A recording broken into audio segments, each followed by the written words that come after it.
So, good afternoon guys. So, ito lang natin yung ano, no? Item request sa RT Part 1. Okay, so same lang sa previous ano natin, studies. Since medyo marami yung item request no? Yung mga hindi natin madidiscuss, hindi abutin sa time, isasama ko na lang ulit sa solution. Okay, so sige, start natin tayo. So, dito sa situation 2, based dun sa sinend sa aking screenshot, number 17 tsaka 20 lang yung pinapasagutan dito, no? So, I'm assuming, siguro nasolve naman yung mga numbers dito, no? So, sige. So, situation number 2, may reinforced concrete beams, spaced at 2.5 meters as shown. Tapos given yung, ano, yung loads, yung concentrated load at E, saka sa 8, so present to 80 kN. Tapos meron daw uniform load, no, na 4 kN per meter. Tapos ang sabi, columns E and H are omitted such that here there be HK support beams D, F at E, and GHI at H. Okay? So, sige, basahin natin yung question. So, sa 17, maximum deflection on girder B HK due to the uniform load only. Sa 20, ganun din, maximum deflection, pero due to the concentrated loads only naman, no? So, sige, drawing muna natin yung beam. So, sabi, fixed, ano raw siya, no? Fixed ended. Wala pa lang binanggit, no? Pero, pag ganyan, walang binanggit kung anong klaseng beam siya. Tapos, makikita nyo naman na column yung kanyang ano, support. So, pag ganyan, fixed support siya, no? Fixed support. So, sige, drawing tayo ng fixed support.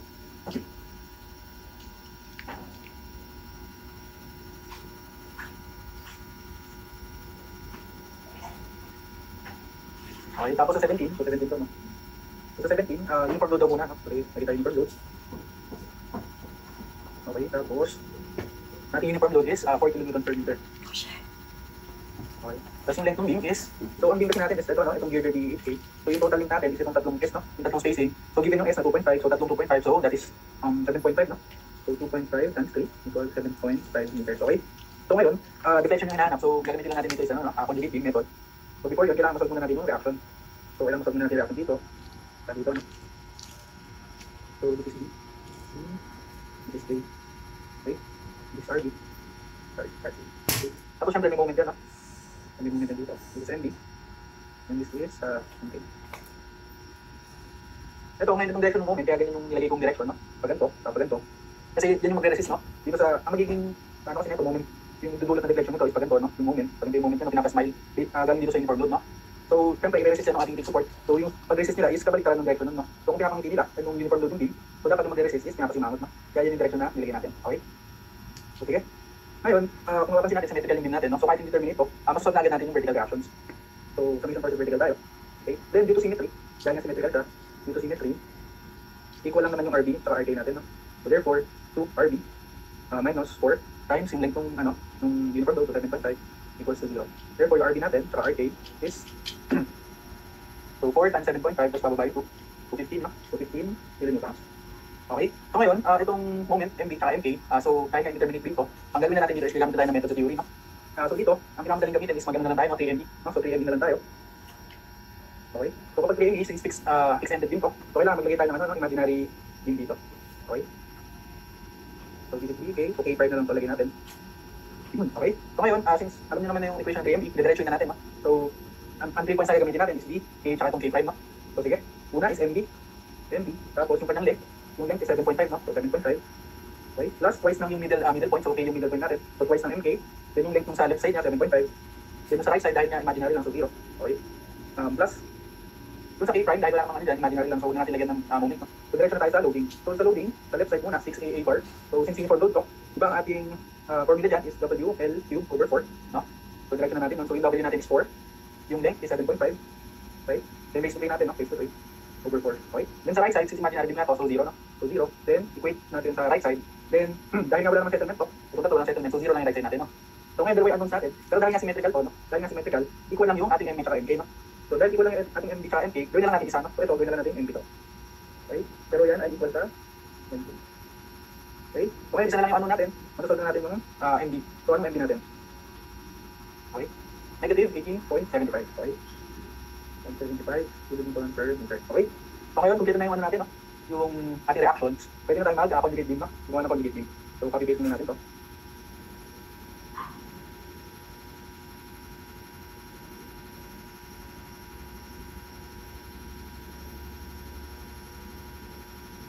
So 18.75, no?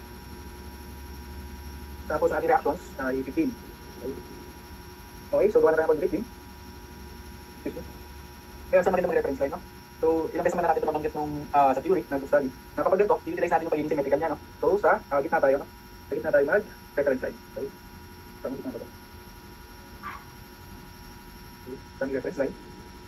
Madali kasi kapag symmetrical, no? Yung mabubuong conjugate beam. So, sige. So, by the way, dahil nga pala support to, so sa conjugate beam, magiging free end siya. So, kanan, ano yan, support, so free end din siya. So, drawing na natin yung ano niya, no? Yung moment diagram. So start tayo sa vertical reaction dun sa 15.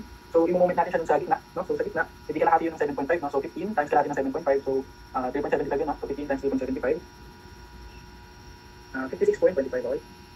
So this is 15 times 7.5 over 2. Kasi 7.5 over 2 yun, ano niya, no? Yan yung moment arm. Okay, tapos guys, same lang naman sila ng magnitude ng kaliwa, ay ng kanan, I mean. So same magnitude lang din yan, no? Dito. Okay? The next ano pa? So ito, no? So uniform load, meron din yan. So uniform load magiging expanded yan. So sa gitna rin siya. Okay, so ganito.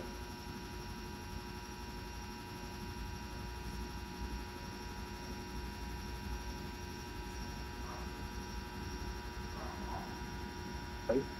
So yan, kunin lang natin yung area, no? 4 times kalahati ng 3. Ay, kalahati ng 7.5. Tapos kalahati pa nung kalahati nun, no? So times 3.75 over 2. Okay. So dito lagyan naman natin para maayos. So natin dito, 3.75. Okay. So 4 times 3.75 times 3.75 over 2. So 28.25. Okay.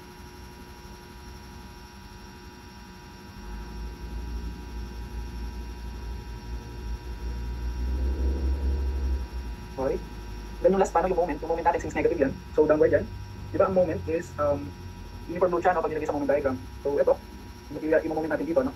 So mag-extend siya hanggang sa gitna. Then yung nasa kanan mag-extend din sa hanggang sa gitna. So parang magiging ganda yung parang isang buong ano lang, no. Isang buong uniform load lang, no. So ito diretso na, no, kung ano yung magnitude dun sa moment yun na rin dito. So 18.75. Okay. So ito upward tone. Kasi wala naman tayong support, no? Kung mapapansin nyo 3 and pareho, pwede na agad tayo mag-cut dito, no? So wala na tayong kailangan isolve na reactions. Okay? So dahil lang hinahanap maximum deflection, then ito, kung makikita na symmetrical naman, fixed ended beam na symmetrical, automatic sa midspan, no? So midspan yung ating maximum deflection, no? So gawin natin, cut tayo sa midspan, cut natin yung ating conjugate beam. So cut tayo sa midspan, cut sa midspan. Okay. So gawin na natin. Okay.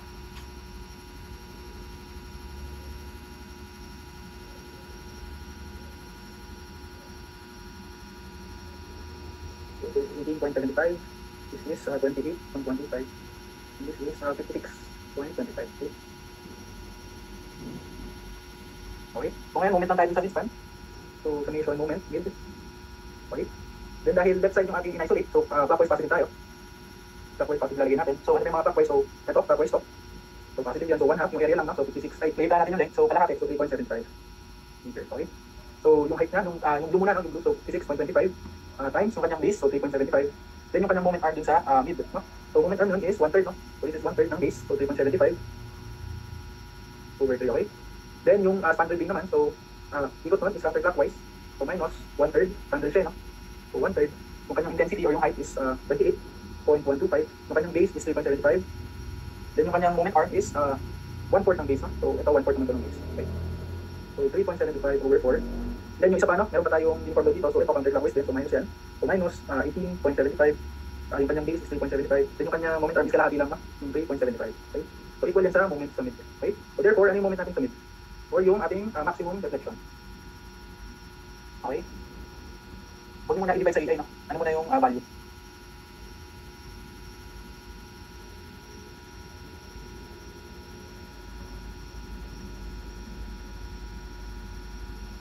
May fraction form ba yan? Ako naka-fraction na tayo. Kasi pwede na rin ganyan, no? So negative 32 point, ayun na lang, no? Maganda. So 16875 over 512 EI. Okay? So ngayon, kunin na natin yung mismong value, no? So yung EI natin given, no? Given the problem, so ito yung EI natin. So pareho lang sila, no? Sa 17 saka 20, pareho lang yung EI. So gagawin natin yung EI natin. Yung EI natin is 120 times 10 raised to 11, no? So ano yung magiging deflection natin? Anong value? Ano yung deflection natin? Pag na-divide na sa EI. Ay, tas, don't forget, meron conversion factor yan, no? Na 1,000 raised to 4. Okay? 1,000 raised to 4. Negative 2.75, okay? So negative 2.75 or 2.75 and number, no? So ngayon, actually merong alternative solution tayo dyan, no? Alternative. Dito. By derived formula, no? So derived formula. Ito, isa kasi itong fixed ended beam, ano na rin to, no? Usual na beam na to, no? Sa RCD, sa steel, no? Kaya ito, kinakabisado rin talaga ito, no? Pero up to you naman, kung gusto nyong daanan pa itong CBM, no? So, ang deflection, maximum deflection ng fixed ended beam is WL raised to 4 over 384 Ti, no? So ano yan? Fixed ended. So, ano yan? Fixed ended. With form. So, okay. Yun yung maximum deflection, no? So, pag ganyan, pag-plugin lang natin, so, W natin is 4. L natin is 7.5, okay? Raised to 4. Then don't forget yung conversion factor. So 1,000 raised to 4 over 384, then EI. Okay?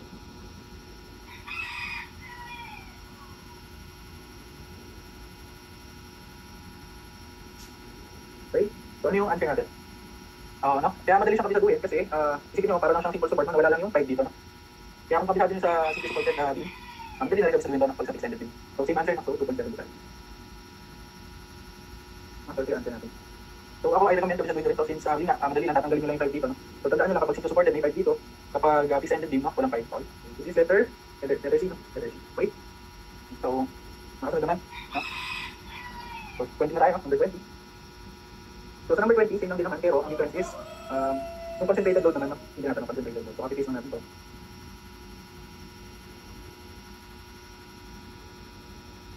So, ano to? Tignan natin ito.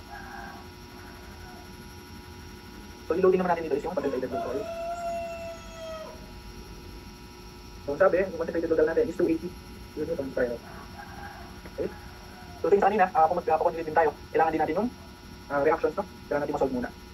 Kasi unfortunately, para dito sa ganitong loading, hindi ko sure kung may direct formula rin, pero kung meron man, hindi ko rin siya pinabisado, no? Kasi hindi naman usual yung ganito. So, pag ganito sa akin, kung lalabas man to, CDM lang din talaga, no? Ginagawa ko pag ganyan. Okay, solve muna natin yung reaction. So, equation first vertical. So, dahil nga symmetrical yung RB and RT, tignan natin direction yan na 2RB. Okay, minus dalawang 280. Okay, so therefore yung ating RB, para RT, is 280 lang din, no? Kasi makacancel lang ito. Okay. So next, meron na tayong R at RT, then same sa kanina, dahil nga indeterminate din to, hindi natin masasolve yung MB at MK. So, kailangan din natin gumamit ng method of theory. So, nagawa ulit tayo equation ng 3MB. So, 3MB. Then, itong 3 points ulit gamitin natin, no? So, B, K, at K prime. So, same lang sa kanina, MB. Yung length niya is 7.5. Okay, 7.5 plus twice ng middle point. So, middle point natin is K. So, 2 MK. Then, yung length sa left side, 7.5. Plus length sa right side na imaginary nga, so 0. Okay, plus yung sa K prime dahil imaginary, so na rin natin ilagay. Then, direction na tayo sa loadings, no? So, ito, ano may formula naman nito, no? Yung loading field sa 3MB. So, formula na itong dalawa is ano, di ba? So, P, A times, or pag it is L squared minus B squared, no? Hindi ko alam kung hindi matandaan yung mnemonic dito ni sir. No? Pero ito siya. Over and I. So, sige, lagyan na natin, no? So, P, so 280. Then yung A, so ito muna, no? So, yung A is distance niya from the left side, no? So, ito. Okay, so distance nun is, nilagay pala natin. Ito siya, no? Ito. Since yung loading section natin is dito nakalagay sa E, so sa H. So, ito yung distances natin. So, S. S natin is 2.5. So, lagay lang na natin. This is 2.5. Yes, 2.5 times 2.5. Okay. So, yung distance niya from the left end is 2.5. So, lagay natin 2.5. Okay, then yung L, total length, so 7.5 squared, minus yung A, so 2.5 squared. Okay, over yung total length na 7.5. Okay, plus itong kabila naman. So, ito rin, no? Kasi yung left side pa lang yung consider natin. So, same lang, so 280. Then this time, yung kanyang distance from the left end is twice na ng 2.5, so that is 5 meters, times 7.5 squared, minus yung A niya na 5 squared. Okay, over 7.5. No? Tapos since wala naman tayong loading dito, so wala tayong 6 before, so diretso na tayo sa right side na equation. So, dahil nga wala nang settlement to, 3 points, so 0 to. Okay? So, same lang sa kanina, symmetrical yung ating B. So, yung MK at MB equal lang. No? So, ito equal lang sa MK. So, therefore, ano yung MB natin? So, MK. Ano yung MB sa MK natin?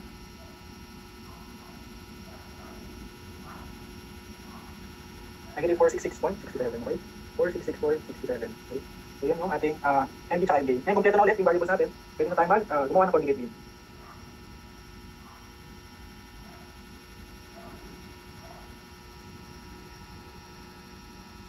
Ilang times please? So, tulagyan naman natin dito.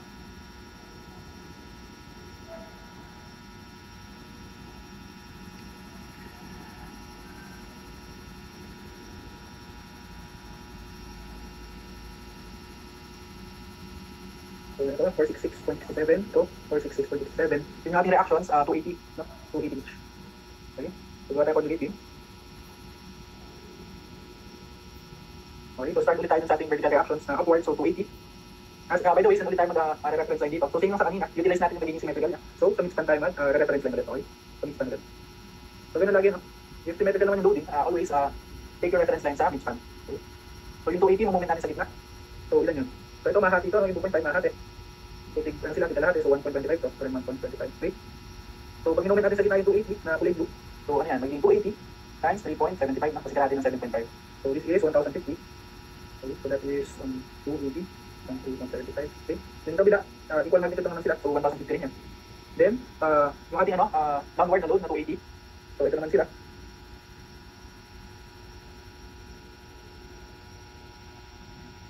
Okay, so yun naman is 280 times 1.25 na, so 350. Okay? Then same lang sa kanina, meron ulit moment, no? So yung moment, uniform load yan. So dahil meron kabilaan, so mag-limit lang sila sa gitna, so magiging tuloy-tuloy lang yung ating, magiging tuloy-tuloy lang yung uniform load. Okay? Ito 466.67, okay? So ito upward to, so downward to. Okay? So same lang sa kanina, symmetrical to. So automatic sa mid-span yung ating maximum deflection. So wala ulit support. So pwede na tayong dumiretso sa pag-cut, cut isolate, no? So cut at mid-span. Okay?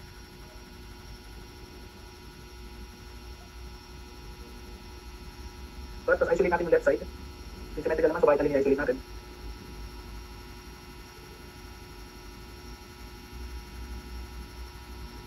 Ito, this is 350. This is 1,050. Okay, yung tingnan sa kanina, moment tayo sa gitna. So summation moment mid. Then left side yung isolate natin, so clockwise positive, no? So sige. So yung blue na triangle, so clockwise siya. Triangle po. Ay, sorry. Sorry, nahanap ko din sa kanina. Okay, okay. So yung kanina pala yun, no? Diagram. Okay, thank you sa pag-ano. Yung triangle pala ito. So this is 350. Okay. So start tayo sa blue na upward. So ang ikot nun, sa papunta sa gitna is clockwise, so positive siya. So 1/2, then 1,050.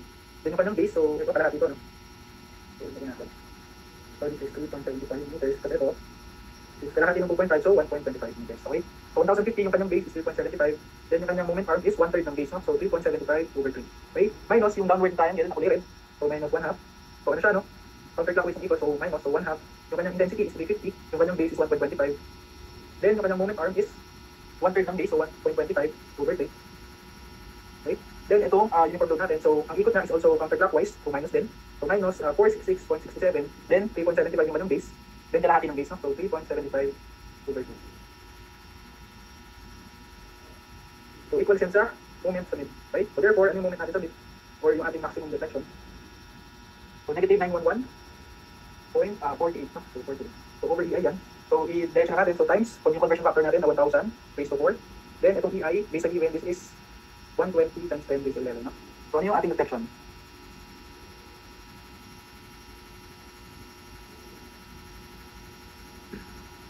So negative 75.96.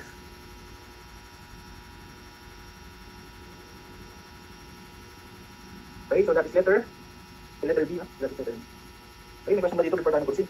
So medyo marami tayong ano, no? Medyo marami request sa RCB, no? Part 1. May question ba dito? So deflection lang to, no? So CBM lang ginamit natin dito, tapos DMB. Tapos gumamit din tayo ng exam derived formula, no? May question ba dito sa situation 2? Bago tayo mag-proceed?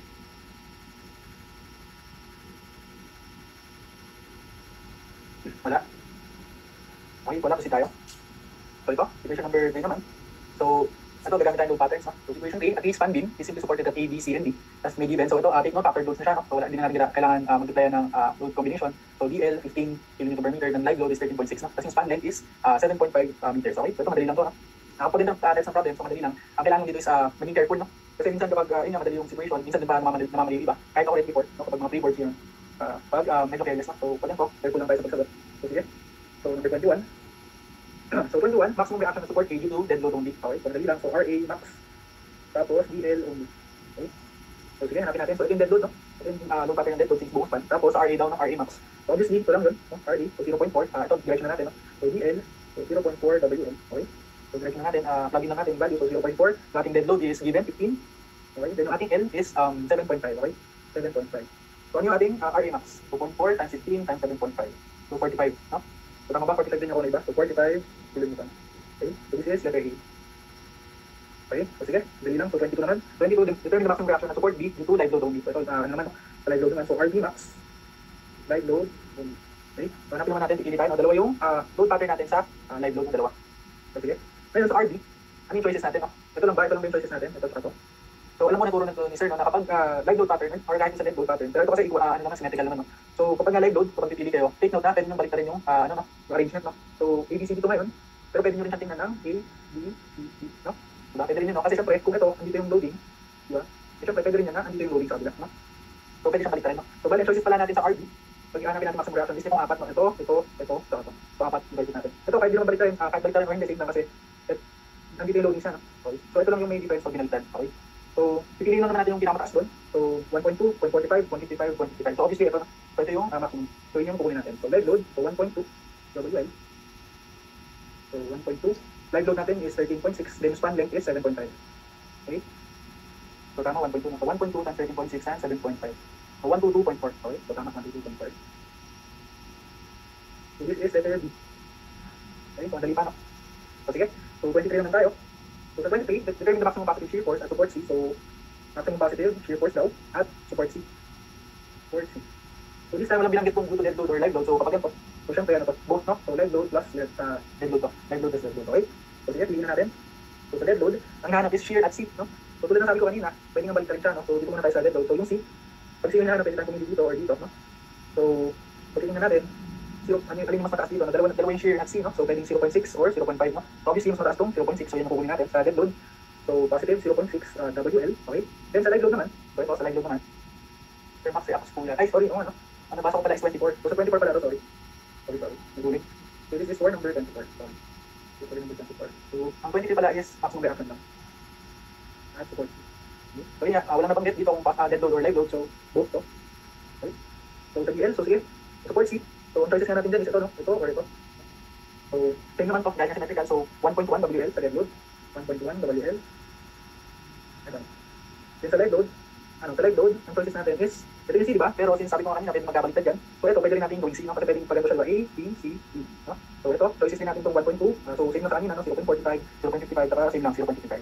So obviously, ang highest dyan is itong 1.2, no? So sa live load, 1.2 ulit gawin natin. So 1.2, sa live load. Right? So pag pinagkat natin, 1.1. So sa dead load to, no? Yung sa dead load, 15 yung uniform load doon, times span length na 7.5, plus yung live load na 1.2. Yung W doon is 13.6, then yung kanyang length is 7.5. Okay? So ano yung RC max natin? So 246.15. Okay? 246.15 kN. So this is letter C. Okay, letter C. Okay? So sige, balik tayo sa 24 kanina, no? Na sana natin. Advance natin ganyan. So 24, maximum positive shear force nga, no? Sa support C. So sa dead load, nakapili na tayo, no? Sa support C kasi dalawa, no? Itong positive na 0.6 or yung negative na 0.5, no? Eh dahil mas mataas yung 0.6, yun yung pinili natin. So sa live load naman, so dito sa live load, ito natin sa shear, no? Sa shear.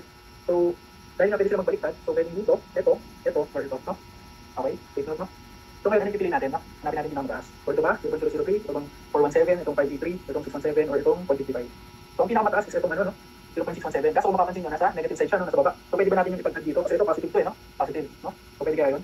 So take note kapag shear, kapag binaliktad natin, binaliktad natin siya kasi kaya natin kinonsider to kasi pwede rin siya maging C, diba? Pag binaliktad natin maging A, B, C, D. So take note kapag shear, pag binaliktad mo yung arrangement, yung sa shear diagram, same yung magnitude pero magbabaliktad ng sign, mag-opposite ng sign, no? So kung ito, dahil nga binaliktad natin, so yung C, kunyari ito yung C, diba? Binaliktad natin, A, B, C, D. Itong negative 0.617 WL, magiging positive siya, no? Magsaswap lahat ng sign na. Lahat ng sign convention sa shear diagram magsaswap, no? Okay? Maintindihan ba yun? So ngayon, ito, dahil nga nilagay natin ito, ginawa natin ito, so nagbaliktad ng arrangement. So ito, magiging, imbis na negative 0.617, magiging positive na siya, okay? So alam ko na-discuss din yun ni sir, no? Yung discuss tong topic na to. So kapag ganoon, pwede natin siya kunin, no? Lagay natin dito, magiging positive 0.617 WL, okay? So pag pinagad natin, 0.6, dead load natin 15, then 7.5, plus 0.617, live load natin is 13.6, then 7.5, okay? So anong value nan? So 130.43, okay? So 130.43. So that is letter D, no? Letter D. Okay? So sa 25 na tayo. 25, maximum negative shear naman, no? Maximum negative shear force. So maximum negative shear force, sa support C pa rin, no? L plus L. Okay? So sa dead load, so yung kanina pala positive pala, no? So hindi pala natin pwedeng maging choice ng 0.5 kanina, so kasi negative, nasa negative side siya. So nalimutan ko yung positive, ano dito kanina, positive sign. Pero same pa rin naman yung Q1 natin, positive pa rin. So tama pa rin yung nakuha natin sa to. So dito, yun nga negative, so kasi kung tignan mo, ang negative lang naman natin yung 0.5, no? Sa dead load, so yun yung agad nilalagay natin. No? So negative 0.5, so baka may matanong, no? Kasi meron, dito, no? Meron tayo 0.6 dito. Di ba sabi natin pwedeng baliktarin, no? Sabi natin pwedeng baliktarin. So yung iba baka iisip, pwede sana to kunin kasi pwedeng mapunta dito, di ba? Kaso di ba nga sabi ko kanina, kapag binaliktad natin yung arrangement, so magiging A, B, C, so magbabaliktad din siya, no? So yung 0.6 dito, magiging positive siya, no? Eh dahil kailangan nga natin negative, so 0.5 lang talaga yung pwede natin kunin, no? So 0.5. Then sa live load, so ano pipiliin natin sa live load? So choices natin ulit is ito, no? B or C ulit, dito, no? Kasi interchangeable nga siya, di ba? So alin? So ito ba? 0.55? Or baka may mas mataas pa dyan? Ito ano siya, no? Negative. Basta negative siya. Hindi, kaso pag baliktad pala ito, magiging positive. So hindi pala pwede ito. So ito hindi pwede, no? Hindi siya pwede. So ito na lang choices natin, no? Ito, no? So ngayon pag binaliktad natin, A, B, C, D, kung makikita natin itong 0.583 na positive, magiging negative siya, di ba? So yun yung kukunin natin, no? Hindi pwede ito, hindi ito pwede kasi kapag binaliktad natin, magiging positive siya, no? So tama, ang gagamitin natin dito is 0.583, okay? So medyo ano siya, no? Medyo nakakalito. Sa shear diagram naman ganun, no? Yung nagpapalit ng sign, okay? Pag binaliktad yung arrangement, no? So dito sa live load pattern, okay, nakahilo siya, no? So yun natandaan nyo, kapag sa shear diagram, pag binaliktad yung arrangement, A, B, C, D, pag binaliktad mo, sa shear diagram, magpapalit yung sign, no? Magpapalit yung sign. Okay? So, sige. Don't worry, ako rin naman nung naaral ko, naaral ko rin, no? Kasi nga nagpapalit yung ano niya eh. Nagpapalit yung side convention. So, 0.583. So, sige, pag natin. So, negative 0.5. Dead load natin is 15. Yung expanding is 7.5. Plus negative 0.583. Then, yung kanyang live load is 13.6. Then, 7.5. Yung kanyang expanding. So, ano yung ating answer? Okay? If di mag-gets ano ang kanyang handle then medyo nakalito talaga siya ano, sa shear diagram. So, sige, bigyan muna yung value.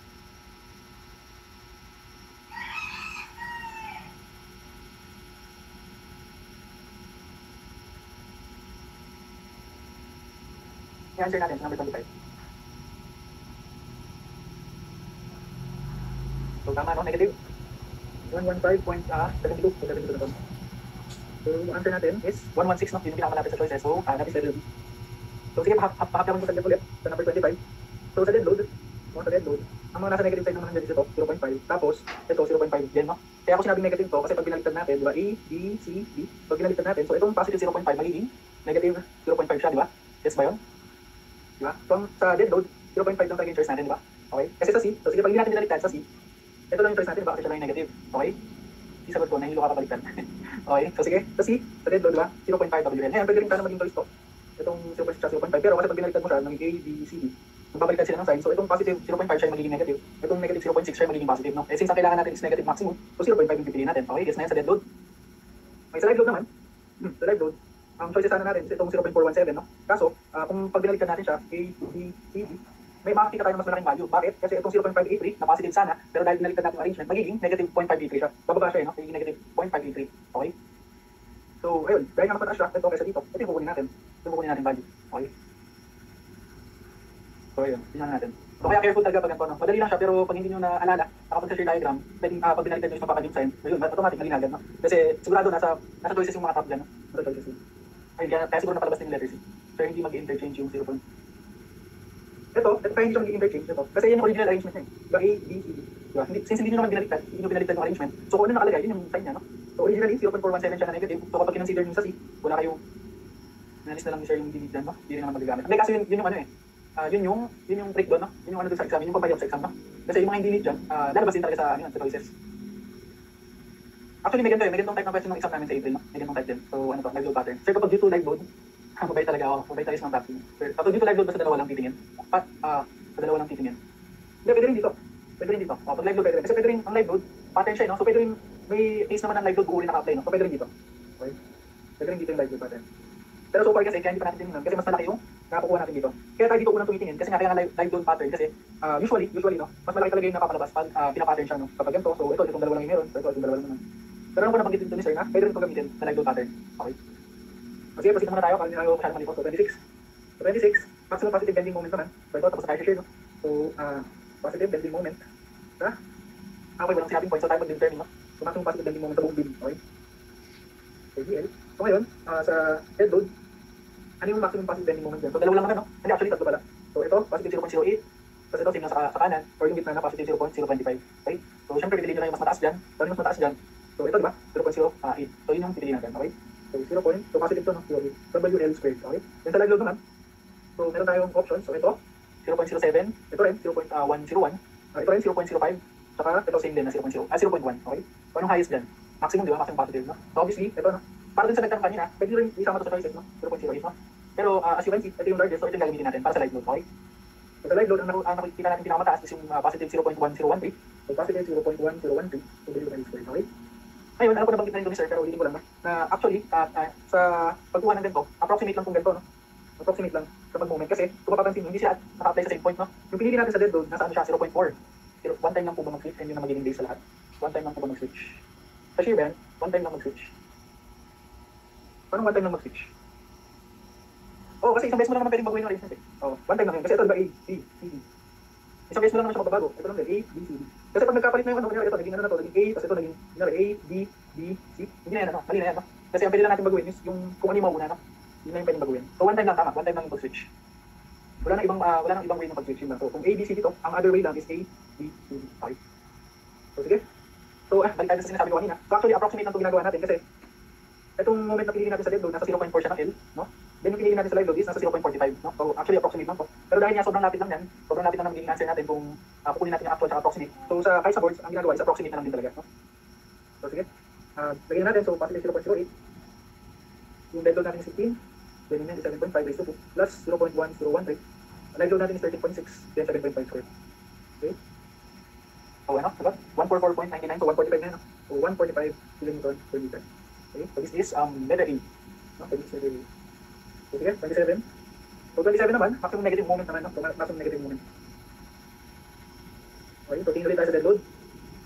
So sa dead load na pattern, ito lang naman, dalawa lang naman yung negative moment natin. Kasi di ba kapag may continuous beam tayo, ang negative moment naman natin is laging nasa interior beam, di ba? So yun na talaga, no? Sa interior beam nang develop yung negative moment. So, or should I say yung maximum negative moment. So ito, so same naman sila, so kahit rin din, no? So negative 0.1 WL squared. Then sa live load, okay, sa live load, ano yung choices natin, no? So ito, negative 0.1167, ano ba? Ito rin, negative 0.033. Tapos ito, negative 0.05, no? So kukunin nyo lang highest dyan. So anong highest? So choices natin sa live load pattern. So obviously ito, no? Yan yung mataas. So yun yung kukunin natin. Kasi negative maximum. So negative, so negative 0.1167 WL squared. Okay? So negative 0.1, dead load natin 15, then 7.5 yung length, raised to 2, plus negative 0.1167. Live load natin is 13.6. Then yung span length is 7.5. So anong answer natin? Number 27.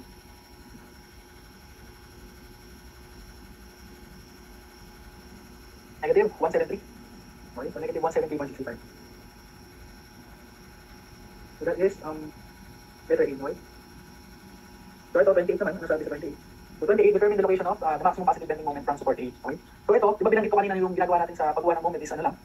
Dito sa positive moment na ginawa natin kanina, so this is approximate lang, no? So ito, sa 28, ito yung way ng pagkuha ng actual, no? Sa actual. Sa actual kasi, kukunin mo yung location muna bago mahanap yung maximum positive. So sige, pakita natin.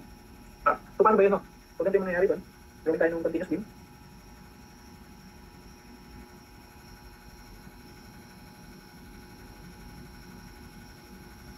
Okay? Then sa dead load, siyempre wala tayong choice dyan, so buo naka-apply yan. Okay, so buo naka-apply din. Yung sa maximum positive bending moment, ano yung pinili natin live load pattern doon? Sa kanina, ano yung pinili natin? Ito yung pinili natin, di ba? Sa live load, no? Ito siya, no? Ito yung pinili natin. So ito yung pattern na gagamitin natin sa live load, okay? So lagyan natin yung pattern yan.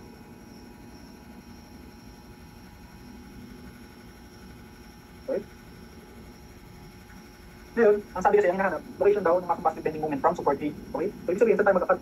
Ito A, di ba? This is A, B, C, D. So saan tayo magkakat? So obviously, dito tayo magkakat, no? Kakat natin yan din, isolate natin yung left side. Okay? Isolate natin left side ba? Kasi doon yung location na hinahanap, no? From point A. Pero before yun, diba lagi natin ginagawa, kinukuha muna natin yung reaction bago mag-cut kasi kailangan natin yan eh. So RA. Ngayon, paano to? Paano natin kukunin yan? Solve pa ba natin yan? Magaan pa ba tayo dito? Mag-DTM pa ba? So actually, hindi na, no? Kasi may formula na dito, no? May formula na. So ito, sa dead load, ito raw 0.4 WL. Then, sa live load na pinili nating pattern, ang formula is 0.45 WL. Kung gagawin, pagpaplasin lang natin yun. So 0.4, kung ating dead load is 15, then yung length is 7.5 plus 0.45, then 13.6 times 7.5. Ginawa lang natin yung reaction sa A, no? Gamit yung ganong pattern. Okay, so 0.4 times 15 times 7.5 plus 0.45 times 13.6 times 7.5. So 90.9, right? So 90.9. So ngayon kompleto na. This is 13.6. And this is 15. So pwede natin i-cut to. Cut natin to. Then isolate left side. So sige.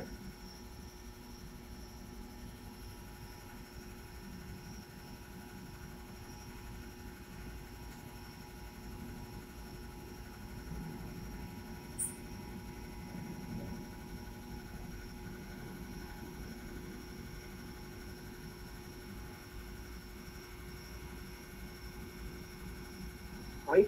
Since ang maghahanap ng ano, di ba, maximum moment, ang maximum positive moment is zero shear, di ba? So mag-ano lang tayo dito, summation force is vertical. I-equate lang natin sa zero, no? Para mahanap natin yung point of zero shear. So sige, 90.9 positive yan kasi upward, minus. So dalawa to, no? So 15. So minus 15 times x, then minus 13.6 times x equals to 0. So therefore, ano yung x natin? Yun yung point of zero shear or yung point of maximum moment. So ano yung x natin?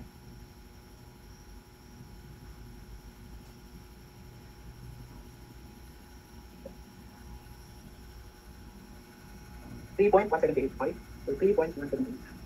So that's our answer, no? So that is letter B. So ito yung actual na ano, no? Pagsagot sana sa number 26, no? Kung gusto nyo na mahabang ano, solution, ito yung ginagawa talaga sa number 26. Pero dahil nga, yung approximate na sagot, saka yung actual na sagot is sobrang lapit lang. So yung approximate na lang yung ginagawa natin, no? Pero yung actual na gagawin nyo lang dito, after makuha to, pag-moment lang kayo gamit yan, then lalabas yung actual na sagot. Pwede nyo i-try, tapos compare nyo kung magkalayo ba pag ganito, pag approximate nyo ako magkalayo ba, no? So sige, proceed na tayo sa number 29. 29, given the load pattern to maximum negative moment hindi, determine the maximum positive moment in span AB. Okay? So, ang sabi, maximum positive moment in span AB.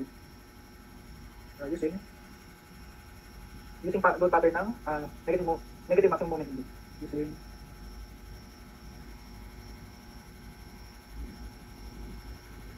okay? Okay? So, dead load muna. So, ngayon, bago yan, kailangan alam muna natin yung pattern ng maximum negative moment sa B, no? So, ano ba yung pattern ng maximum negative moment sa B? So, ito yung B, no? Okay, so, ito, no? So, dito sa dead load, syempre, isa lang naman yung pattern, no? So, ito. Then, pag ito yung maximum negative moment sa B, so ano yung maximum positive moment sa AB? So, ito yun, no? So, ito yung AB. So, obviously, ito yung kukunin natin, no? So, 0.08. So, 0.08 WL, sorry. Then sa live load, so ito, dito tayo pipili, no? So, sa live load, ano yung pattern ba na may makapagpalabas ng maximum negative moment sa B? So, actually, sinag natin ito pala kanina. Ano yung makapagpalabas? Nasolve natin siya kanina, diba? Tapos ito yung nakuha natin, no? So, ang gagamitin natin yung pattern ito. Ngayon, kung ito yung maximum negative moment sa B, ano yung maximum positive moment sa span AB? So, ito siya, diba? So, positive 0.0735. So, 0.0735. Okay? So, plug in lang natin. So, 0.08, 15, tapos 7.5 is to 2, plus 0.0735, 13.6, 7.5. So, ano yung sagot? Yung questioning siguro, medyo nakakalito, no? Pero kapag naintindihan nyo naman na ganito yung hinahanap, no? Maximum positive moment AB using pattern ng negative ND max, so masasolve mo rin siya. So, 1, 2, 4, sakto yan. 1, 2, 4 daw. Okay. Okay, 1, 2, 4 yung answer. 1, 2, 4. This moment, ako tuloy dito ng perimeter. So, this is letter D. Okay, so last number tayo, so situation 3. Pag dami pala nito, no? So, 30, given the load pattern to maximum positive moment AB, determine the corresponding moment in support B. So, parang binaliktad lang to, no? So, ang sabi naman, ano ro yung moment sa B using Nmax AB pattern. So, ito parang binaliktad lang, no? So, ngayon, ang uunahin naman natin hanapin is yung maximum moment sa AB. Kung yung pattern, no? Sa dead load, ito naman yung pattern sa dead load. So, maximum AB is ito, no? 0.08 yung maximum AB. So, yung corresponding na moment sa binyan is itong negative 0.1, no? Negative 0.1. So, lagyan natin. So, DL is negative 0.1. So, then L squared. Then yung live load. So, ito dito tayo pipili, no? Kasi dalawa yung pattern natin. So, alin sa dalawang to, pattern na to yung makakapag-produce ng maximum positive moment sa AB. So, ito yun, no? 0.07 at 0.1. No? So, obviously, mas malaki to. So, ito yung pipili natin pattern, no? So, kung ito yung pattern natin sa AB, ano yung support, ay ano yung moment sa support B? So, ito yung B. So, therefore, ito yung ating coefficient na kukunin. So, negative 0.05. Okay? So, negative 0.05 WL squared. So, ipaganda lang natin. Pag-andang natin. So, negative 0.1. Dead load natin is 15 and 7.5 squared plus negative 0.05. Live loads 13.6 and 7.5 raised to 2. Okay, so, ang answer natin.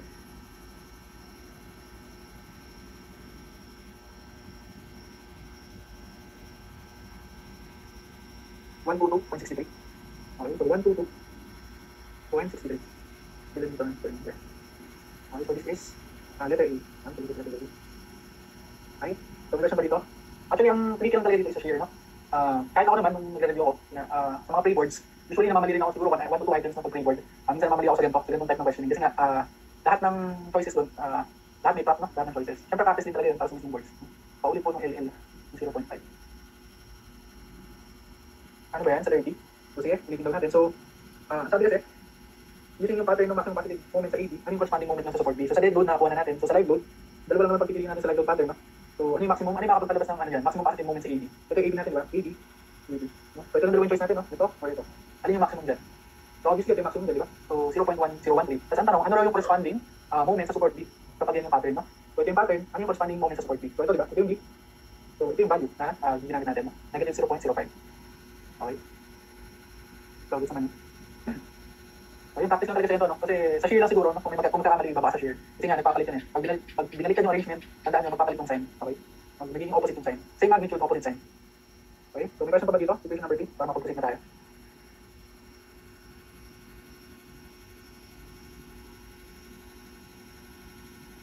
May question ba?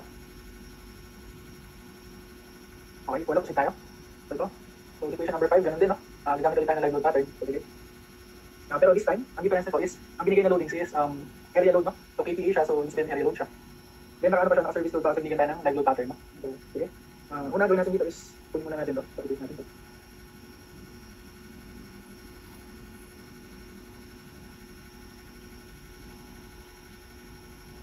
Okay.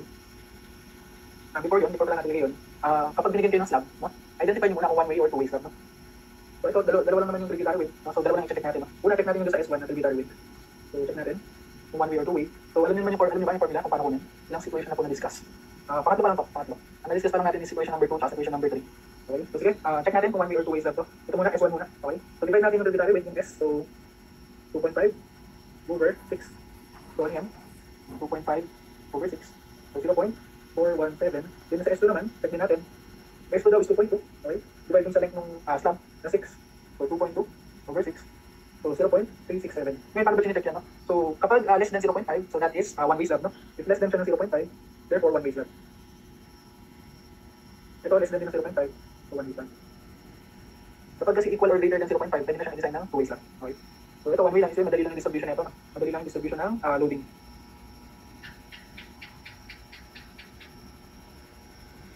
Okay, S1 natin is, basically when S1 natin is 2.5 meters, S2 natin is 2.2 meters. Okay? So ngayon, ano ba yung question pala? Sa 34, maximum shearing span EF, 35, maximum shearing span FG, 36 naman, maximum reaction na support F. So ito, no? So dito pala nakafocus yung problem no? Sa EFGH na beam, no? So dito sabihin, nilalagyan natin ng uniform load. So convert natin yung uniform load. Okay? So ngayon, dahil nga may hereditary load siya, tas one way, so mag-distribute yung load nyo ng ganito. Kalahati mula dito sa slab na to. Then kalahati din mula sa slab na to. Kalahati. So ibig sabihin, meron siyang hereditary load dito na kalahati ng 2.2, so that is 1.1. Then meron din siyang kalahati dito, kalahati ng 2.5 na 1.25. So anong buo nun? Ang buong hereditary load pala na is, so pag-add lang yun, no? So 1.25 plus 1.1, so 1.25 plus 1.25 plus 1.1. So that is 2.35 meters. Okay? So 2.35 meters yung ating hereditary weight. So sige ngayon, yung loading naman, area load, i-convert natin sa uniform load. No? So uniform load. So first is yung dead load. So sa dead load muna. Okay? So kailangan i-apply muna natin yung ito, load combination, yung 1.2 na 1.6. So sige, 1.2. Then yung kanyang at yung area load is 5.2 kVA. Then multiply natin sa hereditary weight, di ba? So para maging uniform load ng area load, tatans lang natin sa hereditary weight. Nakakasolve lang natin na 2.35. Okay? So yan yung sa dead load. Sa dead load, same lang. So 1.6 yung kanyang load para sa load factor. Then area load natin is 3.8. Then hereditary weight na 2.35. Okay? So ano yung uniform load natin for dead load and live load? So kailangan magkahiwalay siya sinusolve na kasi ipa-pattern loading pa natin siya. So hindi pwede magkasama. So ano yung dead load natin sa live load? 14.664 saan yan sa dead load ben? 1.2 times 5.2 times 2.35. So 14.664 sa dead load, no? Millimeter per meter. Then sa live load is 1.6 times 3.8 times 2.35. So 14.288. So gawin na lang natin 2 decimal places, magiging 66 naman to. So 14.288, 14.29 na lang. Okay? Then kompleto na, pwede na tayo ulit mag-pattern loading. Okay? So sige, sa number 34. So number 34, ang hinahanap, maximum shearing span EF, no? So maximum shearing span EF. So Vmax. Yung span EF. So wala sinabi kung positive or negative, no? So yung sabihin absolute maximum hinahanap dito. Okay, so dead load muna tayo. Sa span EF, so ito yun, no? Span EF is ito. EF. So sa shear tayo titingnan, no? So ano ba yung mas mataas dyan? So ang shear na meron dyan is itong 0.4, tsaka itong 0.6, no? Baka yung iba magtaka kasi itong 0.5, saan na siya? Sa span BC na siya, no? Okay, so span EF yung sinasabi, so ito yun. So 0.4 tsaka 0.6. Yung choices natin dyan, okay? So obviously, mas malaki 0.6 kaysa sa 0.4, so yun ang kukunin natin. So EL natin is 0.6 WL. Then for live load, okay, ang dalawa yung pwede natin pagpilian, itong pattern nito or ito. So dito sa unang pattern muna, ang choices natin is 0.383 or itong 617, no? So obviously, mas malaki ito, diba? Mas malaki itong 617, tsaka sakto, negative siya, no? Kasi negative yung una natin napili. So this is negative. No? So ibig sabihin pwede ito, no? Pwede ito. Pero check din natin yung second pattern. Yung second pattern nito, 0.45, tsaka negative 0.55, no? Pero obviously, mas mataas itong negative 617 kaysa sa 55. So itong pattern yung mag-overgain, okay? So ibig sabihin sa live load, negative 0.617 yung ating coefficient. So pag lang natin yan, so negative 0.6. Ang ating dead load na na-solve is 14.66. Okay, times yung length. Ano ba yung length? Length is 6 meters, no? So this is 6. Okay, so times 6. Plus negative 0.617. 14.29 yung na-solve natin, times 6. Okay, so ano yung answer natin sa number 34? Maximum shear, so span EF.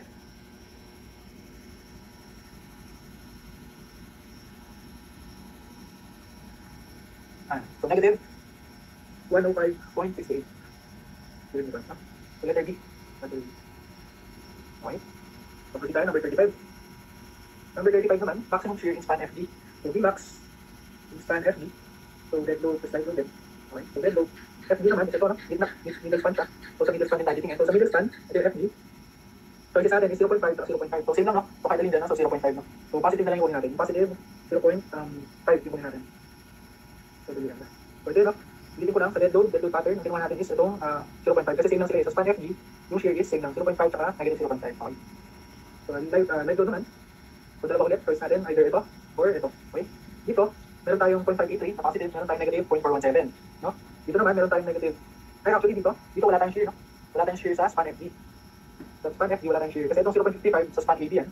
Tapos itong 0.55 din sa CD naman yan, no? So, isa lang pala yung pattern natin dito na choice. So, ngayon, dahil ang pinili natin is positive 0.5, ito yung pipili natin sa live load. Saka mas mataas kasi siya sa 0.417, okay? Ang pipili natin is itong 0.583. So, 0.583. Okay? So, pag-add lang natin, so 0.5, yung ating dead load is 14.66.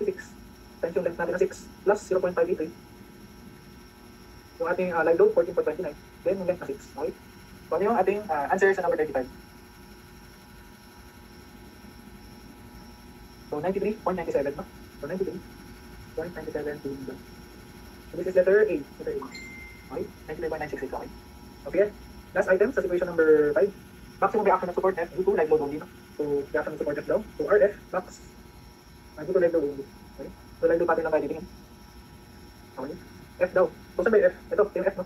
So, sa set, ito. So, dito, D siya dito, no? Sa pattern natin. So, F, ito. F. Tapos, maximum reaction daw, no?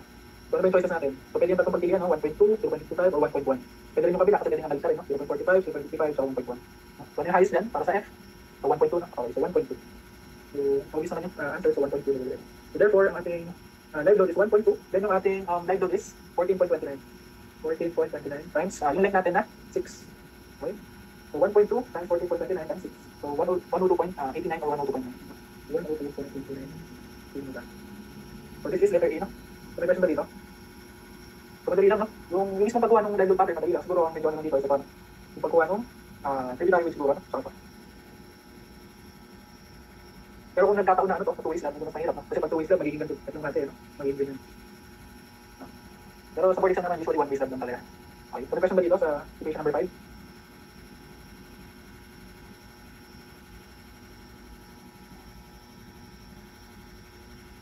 Sa 35, okay, may question tayo. Bakit daw hindi 0.617 yung sa live load sa 35? So sige, sa 35 ang tanong kasi sa span FG, no? So sa span FG. Okay? Sa live load, sa dead load, ito lang naman yung sa dead load natin, no? 0.5 at 0.5. Bakit daw hindi 6.17? Ito, no? Okay. Itong 6.7 kasi, under siya ng span AD, no? Span AD, ang share dyan is itong positive 383, tapos bababa ng 6.7, no? So, yan. No? Sa span AD, or sa span DF, no? Sa span DF. Pero ang hinahanap kasi sa span FG. Sa span FG, ang share lang dyan is itong 0.583, saka 0.417. Ito kasi 6.7, under siya ng span AD, no? Gets ba yun? So, sa span AD siya. Sa span AD siya under. Pero sa span DC, or FG, kasi iba yung letter dito, no? So, FG, 583, saka 417, no? Okay? Yan yung pag-consider. Nangyari dito, di ba may 0.6 din dito sa dead load? Pero hindi natin siya kinuha kasi, nasaan siya eh? Ano siya ng span AD, no? Okay, so sige. Okay, wala na question, proceed tayo. Wait lang. Okay, so sige. Situation number 6. Beam DEF is supported by spandrel beam at exterior edge at F and by columns at BME. So use ACI coefficients. So ito, ano naman, no? ACI naman gagamitin natin dito. So given na, no? Yung loading natin, naka-uniform load na. So 12 kN per meter na. Tapos all weights na. So ibig sabihin, kasama na rin yung beam weight dyan. Live load, given din. Tapos, bigyan tayo ng load combination. So kukunin muna natin yung yung ultimate load, no? Kunin muna natin yung ultimate load.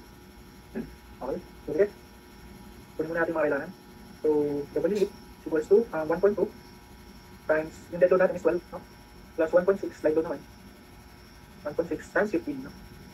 Kasi kapag ano, di ba? Kapag ACI coefficient, W yung gamit lagi, no? So 1.2 times 12 plus 1.6 times 15. So this is 38.4 kilonewton per meter. So ano pa kailangan natin dito? So take note, pag ganito, ang kailangan natin, di ba, clear span na length. So kailangan din natin yung i-solve. So wait lang, i-ano muna ito. Verification na natin ito.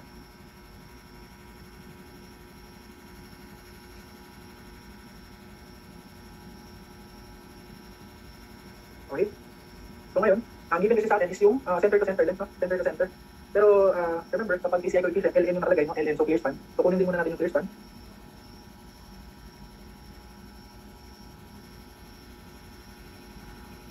So meron tayo LN1, meron tayo LN2. Okay, so sa LN1, so ang ma-minus tayo, kukunin lang natin is yung length ng L1 na 6 meters minus, ano yung ma-minus natin? So meron tayong dalawang column dito, no? Tapos sin center to center, so di kalahati lang, yung babawas natin, di ba? So di kalahati dito sa column E, kalahati sa column E, so minus 2 times dalawa, no? Dalawang kalahati. So ano yung width ng column natin? So yung column daw natin is 450 by 450, so 0.45 over 2. So magka-cancel lang ito, no? So parang isang buo lang yung binawas natin. So 6 minus 0.45, that is 5.55, so tama. 5.55. Then yung L2 naman, L2 natin, dito. So L2 is 5 meters, babawasan natin ang, so dito, merong column dito sa E, then sa kanan naman merong spandrel beam, no? So ibig sabihin, nababasa natin kalahati ng column E, kalahati ng width ng beam sa F, okay? So kalahati ng column ay ng width sa column, so 0.45 over 2, plus minus, Sa beam, ang width daw niya is 350, no? Kasi 350 by 500, so 350, kalahati niyan, so 0.35, so 30.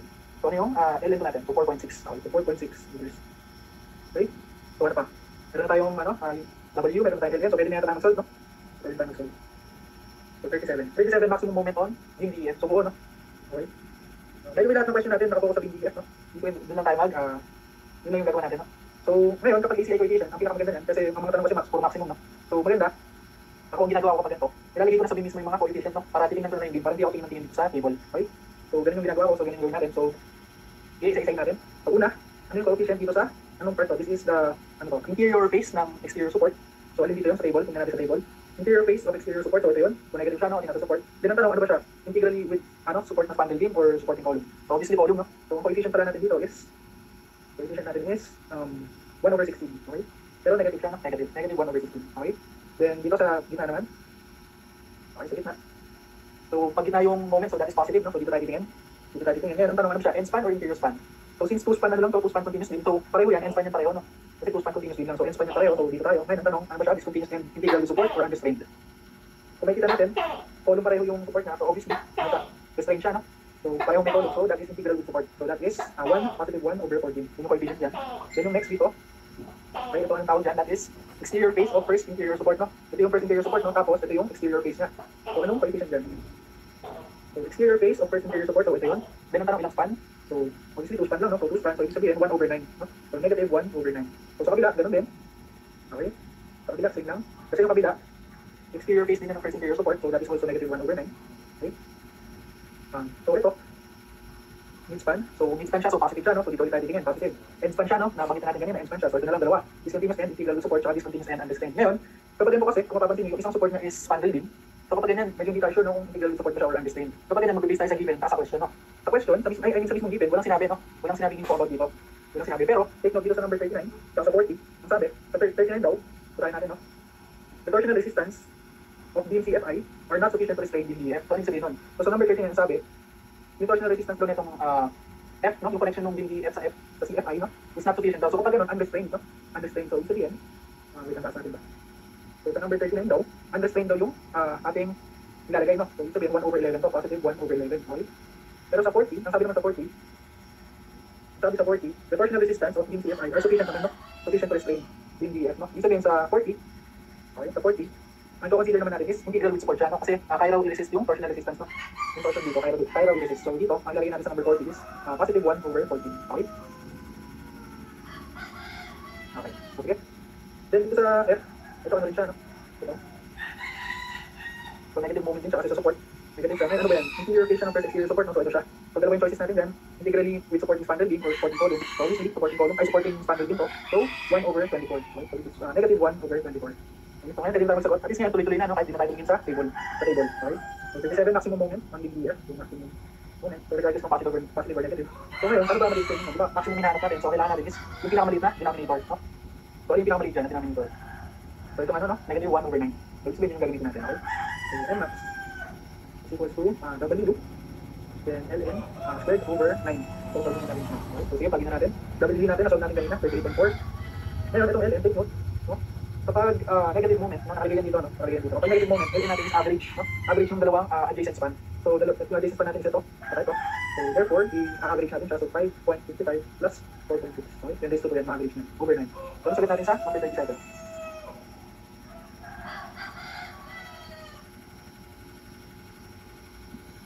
So 109.89. Okay? So pwede na yan, graph sa 109.9. Okay? Bigyan na sa 20. That is letter B. Okay? 38. Ito na 38. Maximum shear on DBF. Okay? So ngayon, meron pang binigay.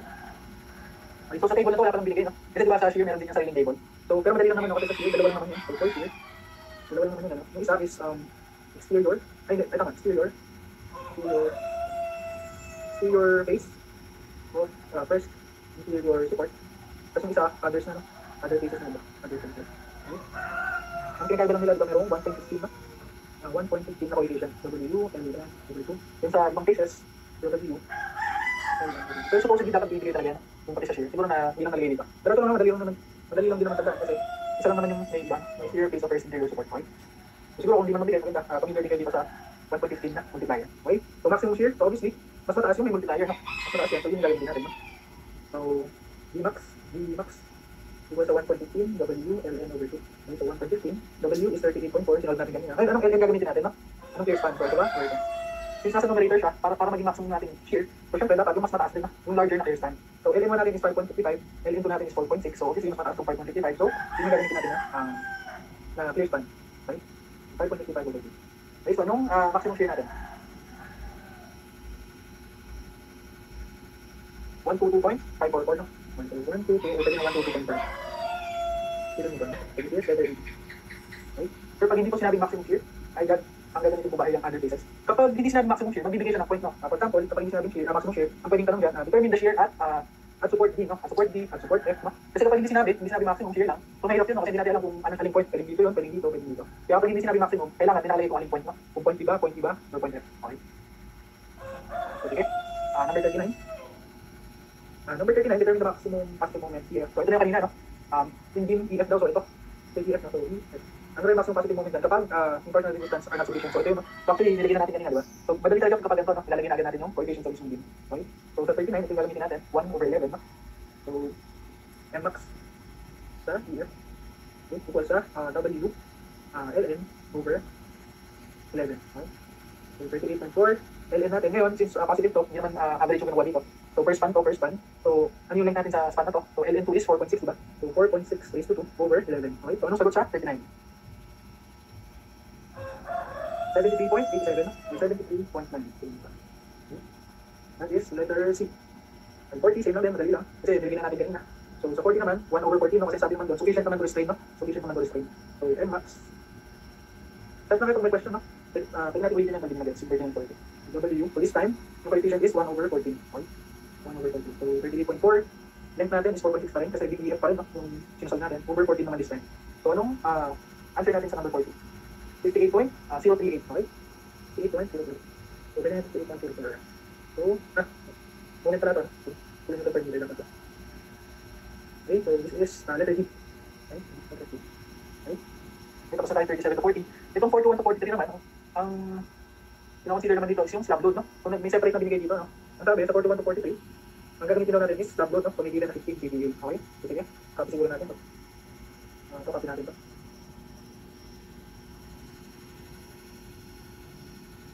Okay? Ito sabi, consider daw ng 1 meter strip sa slab DEHG. So, yun yung pagpapakusan natin, no? So, dito. Ano tayo ng 1 meter strip? So, ibubuo na lang muna.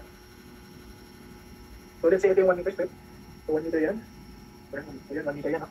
Tapos, ang sabi, determine the maximum positive bending moment on slab DEHD. So, dito, no? So, dito, ano rin maximum positive bending moment yan? Ngayon, parang mas madaling mag-visualize yan. Actually, kapag ganyan, parang magiging continuous beam lang yan, no? So, tingnan natin yung pag ganito.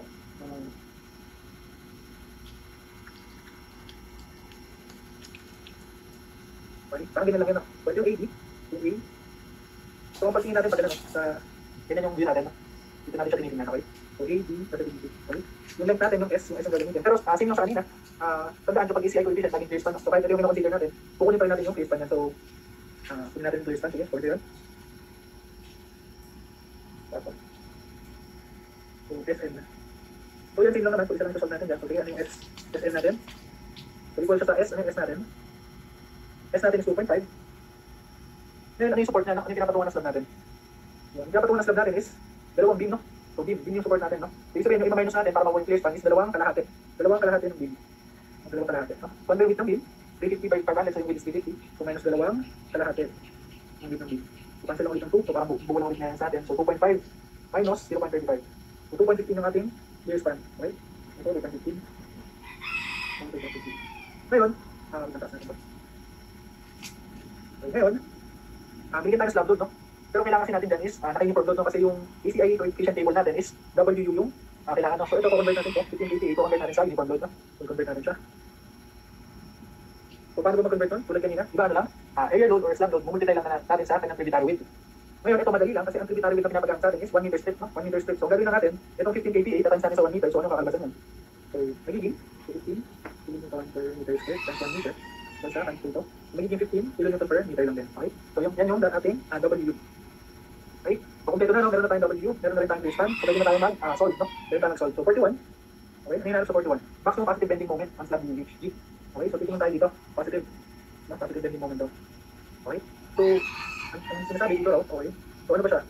End span or interior span? So katulad kanina, 2 span lang din siya, no? 1, 2, so 2 span lang din siya. So automatic end span siya. Tapos ano ba siya? Discontinuous and integral support or unrestrained? Restrained? Tama, no? Kasi walang binanggit, ba? Yung sabi ko kanina. Kapag walang binanggit, pinari ito, kasi ito sa question ko binanggit mismo, no? Pero sa mismong given lang, sa given lang, wala naman sinabi kung kaya i-restrain o hindi, yung beam, i-assume nyo kaya, no? Kaya i-restrain, no? So pipiliin natin dito, end span din, integral with support, no? So 1 over 14 yung ating coefficient. So positive n max sa d to h d equals to w ln squared over 14. Okay, so w natin is 15, ln natin is 2.15 squared over 14. So anong answer natin? So 4.95, no? So 4.95 kilonewton per meter. Okay, so that is letter B. Okay, so 42 naman. Ang hinanap, so 42, maximum negative moment naman. So negative n max. Okay, negative n max, same lang, DEHD. Okay, so titingin naman tayo sa negative naman, no? Dito sa negative. Okay. So sa negative, ano yung pinakamataas dyan, no? Ano yung pinakamataas? So pinakamataas, ibig sabihin, yung pinakamalit na denominator, no? So obviously, kanina, ang kukunin natin is itong ano, no? Exterior face of first interior support. So 1 over 9. So may check po ba tayo, buod yan? Ulit namin, ito ba yung gagamitin natin? So tandaan nyo, kapag slab, meron tayong extra na i-check, no? Kapag slab, meron tayong isa pang check, no? Itong pang-apat na row. Sabi sa pang-apat na row, face of all support sa satisfying A or B. So itong A pang slab, itong B pang beams, no? Meron plate. Opo, alam ko meron plate ko, no? Lahat naman yata, lahat ng good study yata meron plate, no? So yung mga hindi mo napanood, pwede rewatch na lang. So sige, kapag slab, tandaan nyo, remember to check this row, no?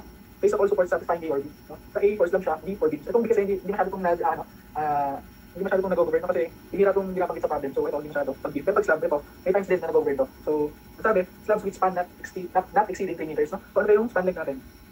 Yung span length natin is 2.5, di ba? So this is 2.5 meters, so 2.5 meters, no? So ibig sabihin, pasok siya dito, no? Kasi hindi siya nag-exceed ng 3 meters. No? Slab with spans not exceeding 3 meters. So hindi siya nag-exceed doon, ibig sabihin, pwede to. So ito yung gagamitin natin, no? Kasi kapag nag-govern to, kahit mas mababa siya, kung mapapansin nyo, mas mataas pa rin to 1 over 9, no? Mas mataas pa rin to 1 over 9, pero mas mag-govern to, no? Kasi nasatisfy na yung A, okay? Okay, yes ba yun? So 1 over 12 yung gagamitin natin yung coefficient. Kasi pag nakita nyo nag-govern to, huwag nyo na-effect ng iba, no? Pag nakita nyo nag-govern to na less than 3 meters siya, kahit yun yung na-effect to kasi ito yung gagamitin. Okay, sa negative yun, sa negative lang yun, applicable. Okay, so W ln squared over 12. Okay, so W natin is 15. Here span length natin is 2.15 raised to 2. Denominator natin is 12. Okay, so anong answer natin sa number 42? So 5.78. Okay, 5.78 kilonewton per meter. Okay, so that is letter A. Okay, so let's edit. Okay. And last question for situation number 6. Situation number 6, 43. Determine the maximum shear. So ito shear naman ng Vmax. So itong Vmax, ang gagamitin natin dito is ito, no? Itong dalawang top. No? So hindi na nabigay, so dito na lang ulit natin base. Then dahil Vmax na yung hinahanap, so automatic, itong may multiplier na 1.15 na gagamitin natin. No? So yun yung 1.15. So equal sa W, ay 1.15 na pala, 1.15 W ln over 2. Okay? So 1.15, W natin is 15. Then ln, ngayon, hindi na natin kailangan pumili, since same lang naman, 2.15 pareho. So 2.15, okay, over 2. Okay, so anong sagot natin sa number 42?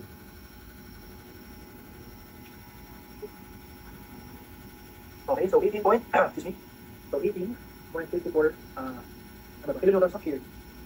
Kilonewtons. So this is letter B. Okay, so may question ba dito? Mahaba ito. So may question ba dito sa ating situation number 6?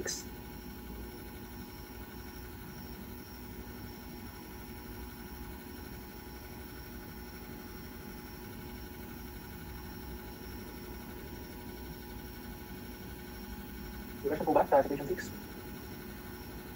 Wala. Okay, yes, pati tayo. Pag may question iwan nyo lang, pwede mo natin balikan. Okay, question number 9. Ito, mukhang cracking moment na to, no? So meron tayong beam, tapos binigay ng compression strength, tapos meron din tensile strength. Okay? So unit weight of concrete binigay din. So number 50, cracking moment, hindi kilonewton per meter. Okay, sige, solve natin. 250. Sige na lang, 250. Cracking moment. So cracking moment, ano may formula nun? Diba, sa ano lang naman yung galing yun? Sa MCR, no? MCR yung handa, cracking moment. Saan ba nang galing? Diba, yung flexural stress natin is MC over I. Diba? MC over I. So ngayon, since ito, cracking moment, ang magbabago lang naman dyan yung mga variables, diba? Yung flexural strength magiging rupture strength, so magiging FR. So magiging FR dyan, diba? Magiging FR. Then yung moment magiging MCR or cracking moment. Yung C, diba magiging ano siya, YT? Ano yung YT? Yung YT is ano, diba? Distance ng centroidal axis papunta sa tension phase, no? Kasi ang cracking kasi nag-over yung tension side, diba? So YT. Then yung I, so same lang, I, may G lang, no? For gross, no? Gross moment of inertia. No? So ano yung sabihin? Ibig natin, i-consider muna ito. Hindi natin ibabawas yan kasi gross moment of inertia. Okay? So yun lang yung gagamitin natin. So, solve lang muna natin lahat ng variables na yan para makulabas yung MCR, okay? So first, ano bang pwede natin natin? So FR muna, saan natin kukunin yung FR? So yung FR natin, rupture strength, walang given. So pwede natin gamitin itong binigay na tensile strength, no? So pwede natin gamitin yung FT, so 2.8 MPa. Okay, so meron na tayong FR, ano ba? Solve natin yung IG, no? Or yung gross moment of inertia. So ito, rectangle lang naman to. So rectangle lang siya, no? So B, H cube over 12 lang naman to. Gross, so hindi nga natin babawas yung moment of inertia ng mga bars. So base natin is 350. Height ng beam natin is 600 gross, no? So raised to 3 over 12. Okay? So yun yung ID natin. So ito, i-store na lang pala natin ito sa, kasi mukhang marami, ulit-ulit natin ito gagamitin. So store na lang natin ito. Store natin ito sa letter A na lang. Store natin sa A. Tapos, ano ba? So may ID na rin tayo, white na lang, no? Okay? So saan ang centroidal axis kapag ganito? Kapag rectangle, no? So kapag ito, disregard muna natin ito, diba? So kapag ganyan rectangle, solid rectangle naman siya. So obviously, sa gitna lang yan, no? Centroidal axis yung sa gitna, no? Ngayon, since equal lang naman ito sa dito, so kalahati lang yun, no? So yung YT natin, or yung distance ng centroidal axis to the tension side, is kalahati lang ng height, no? So height over 2. So 600 over 2, so that is 300 millimeters. So kompleto na, no? Pwede natin i-solve. So sige, lagyan natin. So FR natin is 2.8, equal sa MCR, yung unknown natin. Then, dahil nakakilonewton meter yung gusto natin component, i-times natin to, times 10 raised to 6, no? Para nakakilonewton per meter siya. Para pag lumabas yung sagot, direct na nakakilonewton per meter. Then, times yung YT natin is 300 over ating gross moment of inertia na in-store natin sa letter E. Okay? So therefore, ano yung cracking moment natin? Okay? Ano yung mag-solve natin cracking moment?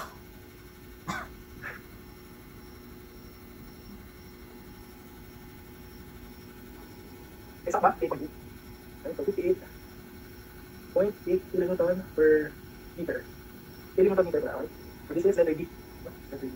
So madali lang kung cracking moment, no? So ano mo siya, flexural stress lang formula. Okay, so 51. 51 naman tayo.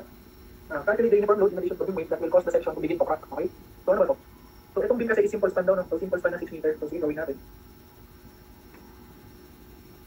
Okay? Kasi uniform load namin in addition sa beam weight, no? In addition sa beam weight. So hinahanap sa 51 is, kumbaga superimposed load to, no? So hinahanap sa 51 is superimposed load. So SL. Okay? Yung hinahanap, ha? Kasi yung total load natin, ay equal sa WSL plus yung beam weight natin. Beam weight, no? So solve muna pala natin yung beam weight, no? So beam weight, paano ba yun? Ibang formula lang nun is yung unit weight ng concrete. So unit weight times yung area, no? Yung area, okay? So sige, unit weight ng concrete, 24 kilonewton per meter cube. Times yung area ng yung cross-section ng beam natin. So that is, so naka-meters to, no? So kailangan naka-meters din yung area natin. So 0.25 yung base. Then yung kanyang height is 0.6, no? 0.6. So meters per meter. So cancel to. Ang natitira is kilonewton per meter. Hindi na po din yung FCR na may formula, sir. FP. O kapag may given, no? Kapag may given din natin. Pero kapag sinod nyo yun, tapos, same lang ba? Kapag sinod ba yun? Kahit ako hindi ko memoryado yun, eh, no? Yung formula nun. Ano ba yun? 1.7 yata yun? 1.7 ba yun? Tapos may square root. Ito ba yun? 1.7? Ano yung formula? Hindi ko na kabisado yun, eh. Check nga natin. 1.7 square root of 28. Hindi yata ito. Pero ito ba yung formula nun? Ito ba? O hindi? 1.7 ba? No? Hindi. Ang formula, 0.7 ba? 0.7 square root of 28. 0.62, layo pala, 0.62. 0.62 square root of 28. Malayo na. Okay. So pag hindi sila equality, tapos may binigay na ganito. So pag may binigay na ito, ito yung gagamitin, no? Okay. Kapag walang binigay natin sa this time, doon yung gagamitin yung formula na yan ng 0.62 square root of 25. Okay. Pero usually talaga binibigay na ito MR, no? Kasi itong ano, bihira naman ito. Kaya hindi rin napakasado ito. Itong 0.62 square root of 25. Bihira lang. Okay, so sige. Ano yung ano natin? Uniform load sa beam. So 24 times 0.35 times 0.6. So 5.04. 5.04. Kilonewton per meter. Okay, so ngayon pwede natin kunin. So, ano ba gagawin natin dito? Yung Mmax na nasolve natin dito, i-equate natin sa nasolve natin MCR, no? So, ano bang Mmax ng single supported beam? So, madali lang naman, no? WL squared over 8, di ba? So, sige, equate natin. So, yung MCR na nasolve natin kanina is 58.8. Equate natin sa WL squared over 8. So, yung W natin, nagpo-consist siya ng beam weight na nasolve natin 5.04 plus yung hinahanap natin na superimposed load, no? Times yung length ng beam 6 raised to 2 over 8. And therefore, ano yung superimposed load natin? Or yung additional na kaya ng beam before siya mag-crack. 8.03. Okay, so 8.03 kilonewton per meter. Okay, so that is letter A. Okay. Ang dali lang, no? So sige, proceed tayo, 52. So 52 naman, sabi, same lang naman tayo, this time na hinahanap yung ano naman, total. So total uniform load naman hinahanap. That the beam could carry, if the section has a 150 mm diameter circular hole at its center. Okay. So sige, sabi, yung ating rectangular beam,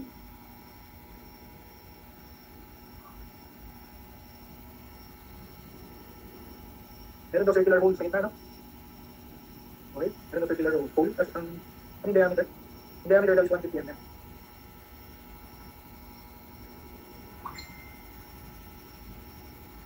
So ano ba magbabago dito? Actually, magbabago lang dito is yung IG, no? Yung IG lang magbabago dito. Kaso pag nagbago kasi yung IG natin or yung gross moment of inertia, magbabago rin yung cracking moment, no? So, kailangan pala muna natin i-solve is yung IG then yung cracking moment. So, yung IG, so ano yun? So, magiging ano lang, no? VH cube over 12. Ma-minus lang natin itong moment of inertia nitong hollow natin, na circular, ano natin, hole. So, ano ba yung ano nun? Moment of inertia nun is pi over 64, diba? Times diameter raised to 4. Okay? So, yan yung gagawin natin. Pero, remember, itong VH cube over 12, na-store na natin yan sa A, no? So, gagawin na lang natin A minus pi over 64 times diameter, 150 raised to 4. Okay? Okay? So yan, yung formula natin. Or equation. Tapos yan, store na lang natin yan. Store na lang natin sa letter B. Okay? So, feeling ko makakaya tayo natin yung value eh. Parang hindi na rin tayo mag-arambot. Okay? So yan yung IG natin. Then next, solve ulit natin sa MCR. So MCR is 2.8. Tingnan kanina, no? Follow lang ulit natin yung formula kanina na FR equals to MCR YT over IT. No? So FR natin, 2.8. MCR, tingnan natin. Tapos YT, same lang, no? Dahil nasa center to, nasa center yung hollow natin. Hollow circle natin nasa center. So yung centroidal axis yan is hindi magbabago, no? Hindi magbabago. Pero, for example, yung binigay ng circular hole is kunwari, wala sa gitna. Yun, kailangan muna natin magbalik doon sa ganun para mahanap yung centroid, no? Pero since nasa gitna naman yan, so walang issue. So YT natin, same pa rin na 600 over 2. Okay? Over ID natin, so install natin sa B. So anong bagong tracking moment natin?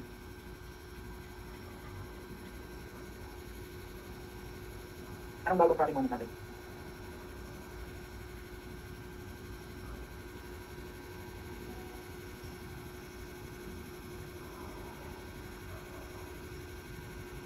.5667 or 3.57 na lang siguro. So balik lang difference, no? 58.57. Okay? Ngayon, ganyan yung i-equate natin ngayon sa WL squared over 8, no? Kasi simple span pa rin naman yung beam natin, no? So MCR equals sa WL squared over 8. So 58.57 equals sa hinahanap na total uniform load times L. L natin is 6 raised to 2 over 8. So therefore, ano yung total uniform load natin? Nakayang beam before siya mag-track. So 13.01, no? So 13.01 kilonewton per meter. So total na to, no? So total. Okay? So this is letter C. Letter C. Okay? Gets? 253. Ang tanong natin sa 53. So, total uniform load yung hinahanap. So, WD. Okay? Tapos, this time, yung hole naman natin is square, no? Square hole naman. So, again. So, mapipis naman natin. No?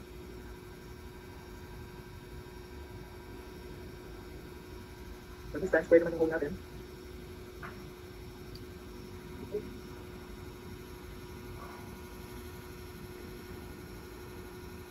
Okay, so square. So, same lang, ID natin. Magiging BH2 over 12 minus itong ano, no? S raised to 4 over 12. Okay? Okay, so okay. Para store sa A pa rin yung ano natin, yung pinakaunang silog natin na IG, minus natin itong, yung side natin is 150 is to 4 over 12. Okay? Tapos store natin ito sa C na lang, sa C. Okay? So yan yung gross moment of inertia natin. Then, same lang, solve ulit natin yung ating bagong tracking moment. So 2.8. 2.8 equals sa MCR. No?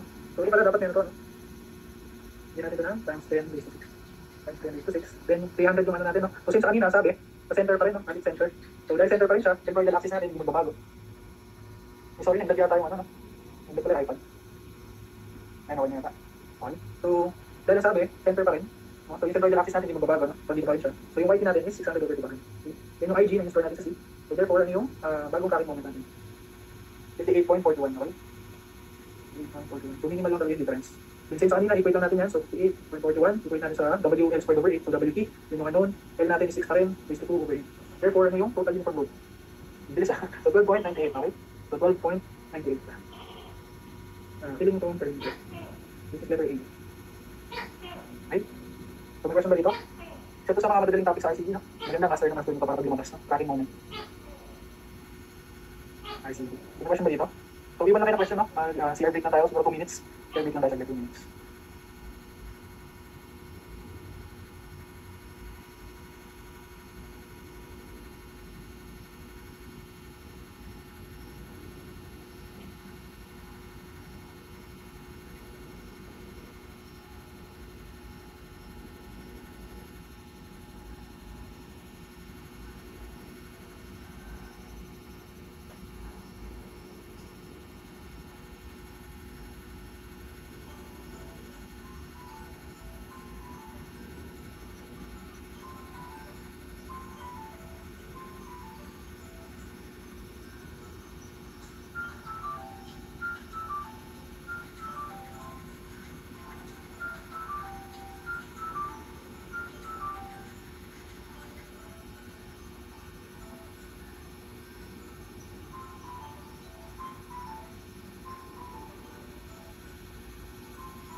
Okay, so may questions tayo. No? So yung una, may lumabas po ba na cracking moment last April 2025? Pagkakatanda ko wala lumabas na. Wala lumabas na cracking moment. Tapos next, S raised to 4. So actually itong S raised to 4, ano lang yan? So actually ano lang din, BH cube over 12 lang din yan. Pero since square, so yung, dahil nga square siya, so yung B tsaka H equal, no? So actually pwede rin yung ano, B raised to 4 over 12. Okay, ano na lang. Pwede nyo naman tandaan, pwede mo siya bagong formula, no? Nilagay ko lang S raised to 4. So B kasi dyan, parang, so yung B kasi dyan is 150, plus 150 ulit, raised to 3 over 12. So kaya yun, kaya naging S raised to 4 lang. Pero ano lang din yan, BH cube over 12 lang din. So, ano ba yung question? Sir, may given na value ng tensile strength, yun ang po gagamitin instead of modulus of rupture. So, ganito kasi ano, may cases, alam ko sa CRF, may time na, binigay kong formula na ito, no, FR equals, yun na yung sinabi ng formula kanina na 0.62, tapos square root of FT prime. Pag ganyan, especially pag ganyan na given, binigay sa problem yung formula na yan. So, ito yung gagamitin mo, no? So, kahit may given pa tensile strength, pero binigay kong formula na ito sa problem, no? Itong formula binigay mismo, so ito yung gagamitin na, no? Pero in this case, kasi sa problem natin, una walang binigay na formula na ito, tapos, nung sinubukan natin, hindi sila magkapareho nito, no? Hindi sila magkapareho. So, ang gamit natin, is itong 2.8, no? Yung 2.8 na. Pero for example, kahit hindi binigay ito, another case, ito example ulit, another case, kunwari ito hindi binigay, kasi ito hindi binigay, so wala tayong choice, kailangan, ito yung gamitin, no? So kahit hindi siya binigay, so kailangan memoriado nito. Pero sabi nga, tulad nga sabi ko kanina, hindi naman siya usual, no? Unusual yung gano'n, no? Na kailangan yung FR, pero hindi given to, or ito, no? Laging may isa din na ibibigay, nasa dito, laging may isa din. Ngayon, kung ano yung ibigay, yun yung gamitin, no? Okay? So sabi ko nga, kapag pareho, yung una ko sinabi ba, kapag parehong binigay, meron formula ng FR, tapos meron din ito, meron din ito. Ang gamitin na yung formula ng FR, okay? So may question pa ba? Sir, dyan po sa formula ng FR ko, di ba may lambda po ba yan? Yung kasunod. Yung lambda, itong 0. Diba FR is 0.62, yung lambda. So ano yun eh, no? Alam po yung lambda na yan is for lightweight, normal weight, or heavyweight concrete, no? Eh, usually naman, normal weight concrete yung, pag hindi in-state sa problem, always assume ng normal weight concrete. Eh, ang lambda kasi ng normal weight concrete is 1.2, no? Pag normal weight concrete, 1.2. Kaya minsan hindi na siya nilalagay, no? Pero ito nga, tama, ito nga yung complete na formula ni lambda. Okay, may question pa ba? Yung sa diameter, sir, raised to 4 po ba lagi? Saan yun? Itong ano, moment of inertia ng circle, ito talaga yung formula na, no? Pi over 64 times 10 raised to 4. Okay, ito talaga yan. Pero pag sa tension po sa cracking moment, lagi po ba nakadepende sa NA? Medyo naguluhan na po. Tanong at merong effective cover, kala ko yun yung tension mo. Hindi no? Kasi ito, actually hindi naman ano to, hindi natin ito ginamit. Since, ang tension side, ang magkapak talaga yan is dito. Dito. Ano ko na-discuss rin ito, no? So, dito siya. Extreme tension fiber, no? So, dulo-dulo. Dulo-dulo yan. So, ito yung extreme tension fiber natin, no? So, actually ito hindi magagamit to. So, siguro may iba pang question dito. Meron pa kasing ibang ano, no? Text ng problem sa tracking moment, yung gagamit tayo ng ano? Ano ba yan? Ito ba yun? Parang KS as n-1. Kung ma-recall nyo sa college, parang ganun. Pero dito wala naman ganun question, kaya hindi nagamit to. Hindi nagamit itong reinforcement. So, sige. Wala na yata question, so proceed na tayo. So, situation number 12.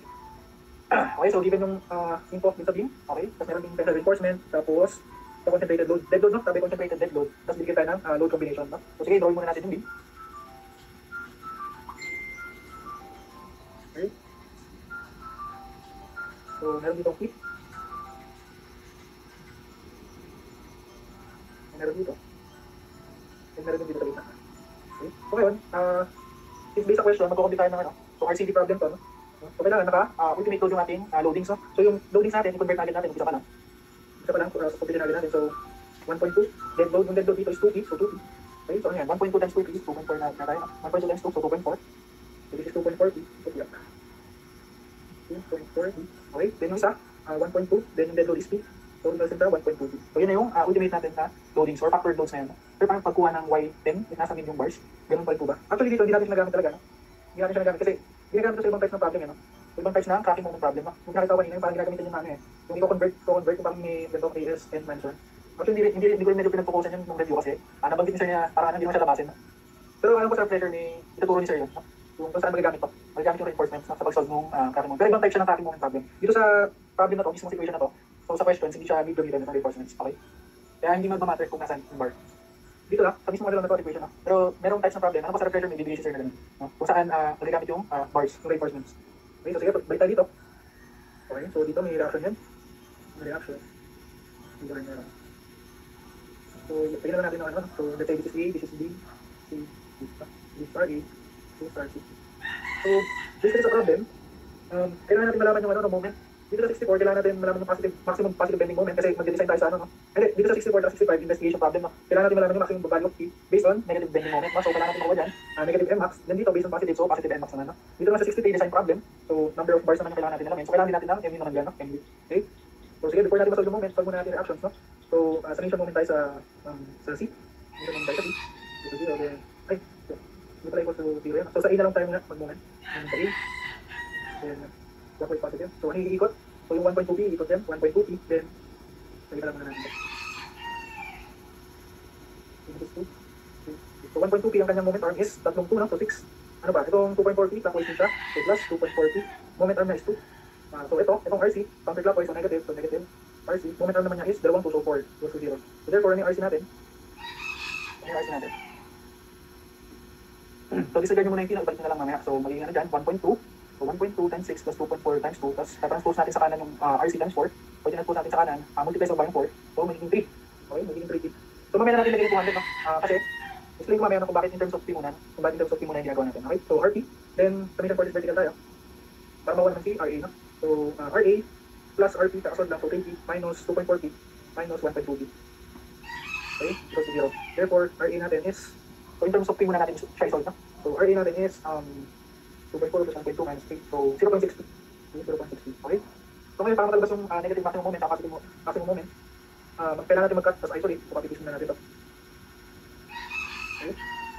So nasolve na natin ito. So nasolve na natin. So this is 0.60. This is 3D. Okay? Ngayon, since concentrated loads yung loadings natin, actually madali lang malaman kung asan yung positive Mmax at negative Mmax. No? So simulan natin sa positive Mmax. So positive Mmax. Okay. Ngayon yung positive Mmax, obviously nasa ano siya, no? Nasa span, within the span. Within the span siya, no? Pero kapag concentrated load, tandaan nyo, kapag concentrated load yung loading, automatic nasa mismong concentrated load. Kung asan yung concentrated load, nandun yung position ng maximum positive moment, no? So dito, pag hindi na tayo maghanapin yung rotation, i-cut na agad natin dito sa gitna. Makuha natin yung positive Mmax, no? So i-cut natin. Cut natin dito, no? Dito. Then isolate natin left side na lang, no? Left side. Okay, so yung sinabi ko ngayon sa ano lang yun, concentrated load. Kapag uniform load yung given dito, for example, may uniform load lang. So kunyari, tuloy-tuloy lang, hindi dito. Kailangan nyo muna mag-cut, tapos hanapin nyo muna yung zero share, no? Pero kapag concentrated load, automatic, under na yung moment. Sa mismong point na yan.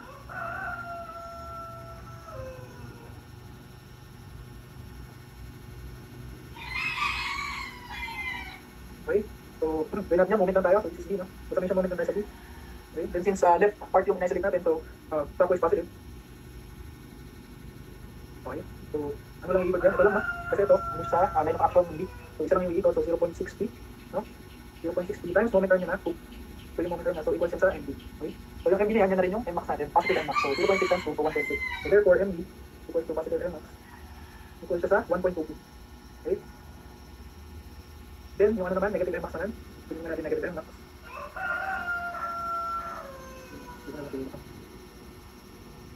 Negative Mmax naman. Ngayon, ang negative moment, di ba laging nasa ano yan? Nasa interior support, no? So actually, alam na rin natin kung asan, no? So kahit, ito, dito naman, kahit uniform load yung loadings natin, automatic, dito pa rin yung negative Mmax, no? Kasi laging nasa interior support yung negative maximum moment, okay? So, sige, cut natin.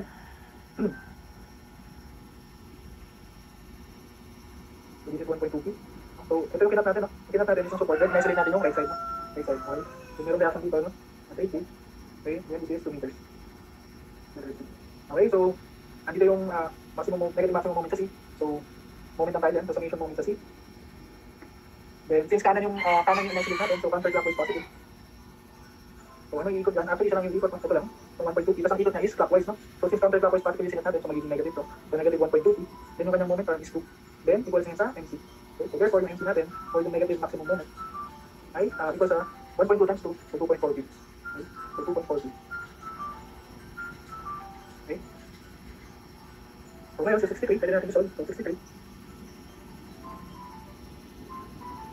So, design problem 63, no? Sabi, required number of 25 members when P is equals to 200, no? Okay, so, para mag-practice natin doon, kailangan kunin muna natin si MU, diba? So, si MU, siya yung larger moment, no? So, dalawa kasi natin natin moment, 1.2P at 2.4P. So, MU, kung ano yung larger, no? So, ang mag-govern is itong negative maximum moment na 2.4P, no? So, MU natin is 2.4P.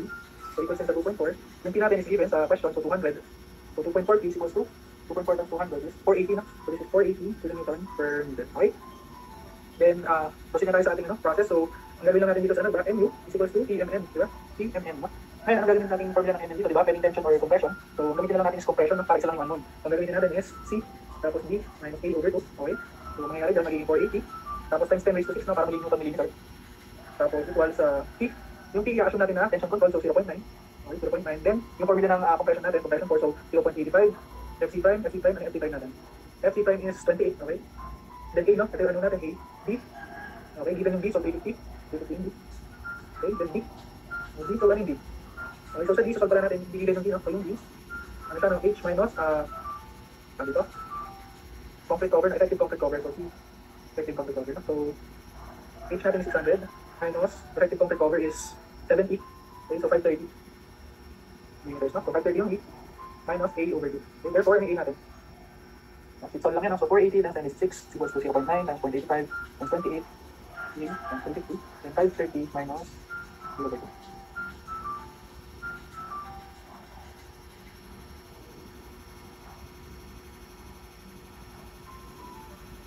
So 139.04. Okay, so 139.04 mm. Okay, so check natin, no? Check natin kung tama yung assumption natin. Check.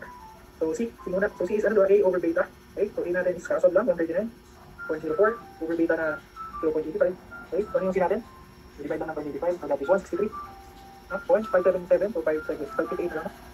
Then, solve natin si Fs, no? So natin si Fs. So formula to is 600. Parenthesis, D minus C over C. Okay, so 600. D natin is 530. Minus sa C na nakakasolve lang, so 163.58. Okay, over C, so 163.58. Okay.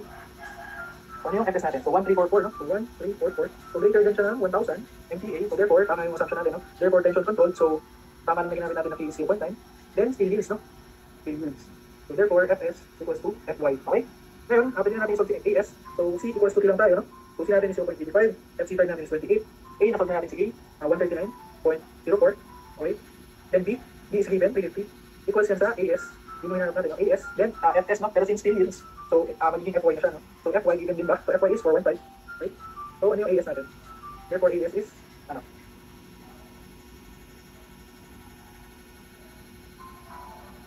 So 2790.85, no? Ay, ano ba? 875 o 85? So 2790. Okay.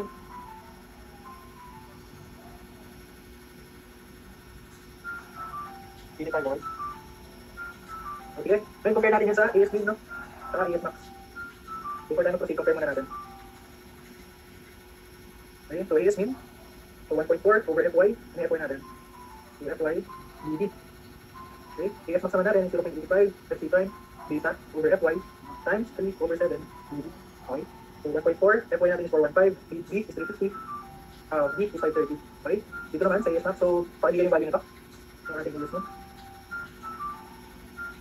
Okay, tapos max natin 0.85, FC natin is 28, beta natin is 0.85, Fy is 415, then 3 over 7, then beta natin, so 350 times 530. Okay, so ano yung AS min tayo AS max natin? AS min is 625.78. Okay, ano yung AS max?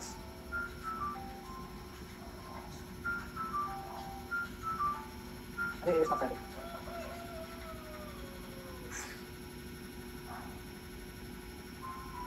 3875.39. 3875.39. Okay, so compare natin, no? So yung 2790, greater than siya ng AS min natin, so greater than AS min. Then, less than siya ng 38, no? So less than AS max. So tama, no? Sabihin, within the range lang natin AS natin, so pwede tayo proceed. So therefore, pwede na natin i-solve yung number of bars. So yung formula niyan is ano, di ba? Steel reinforcement area over area ng isang bar, no? So AS, nasolve na natin na 2790.25 over area ng isang bar. So pi over 4. Then anong diameter na pinagamit sa atin? So diameter na 25, okay? So times 25 raised to 2. Okay? So anong ilang bars, no? Number of bars ang kailangan? 5.69, okay? So 5.69, syempre round up yan. Round up, so 6 bars ang kailangan natin, no? 6 bars. So ang letter yan, so letter D. Letter D. Okay, so dali lang, no? Kailangan, ano lang, no? Pagsabi nyo yung formula, no? Okay, so 63. 363 natin. So 64. 64, ayun nga, determine the maximum value of P based on positive bending using 328mm tensile reinforcement located at the bottom. Okay? So kaya sabi, Tmax based on positive Mmax. Okay? Tmax daw based on positive Mmax, no? So yung reinforcement binigay na, so pwede natin masolve agad si AS, no? So solve natin si AS, so 3.8 mm daw.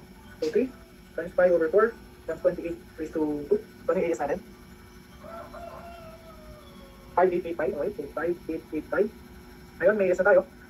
Pwede natin solve si A, no? Solve muna natin si A. So C equals to tayo. So 0.85. FC time natin is 28. A, ano natin, then B, given din na 350. Equals sa AS, kakasolve lang. So 5885. Then, assume natin na steel yields, no? So assume natin na steel yields. So Fy yung gagamitin natin. So 415, no? Fy natin. So therefore, ano yung A natin?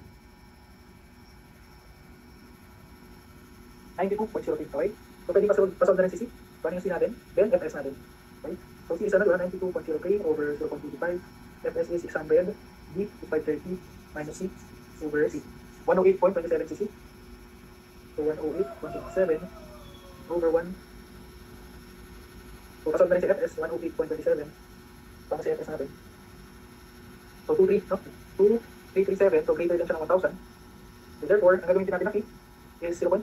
Then, Fs natin is equals to Fy, no? So tension control, tsaka Fs equals to Fy. Ito yung tama yung assumption natin dito na ang paggamit ng Fy. Okay, so proceed na tayo. Yan natin ang space, no?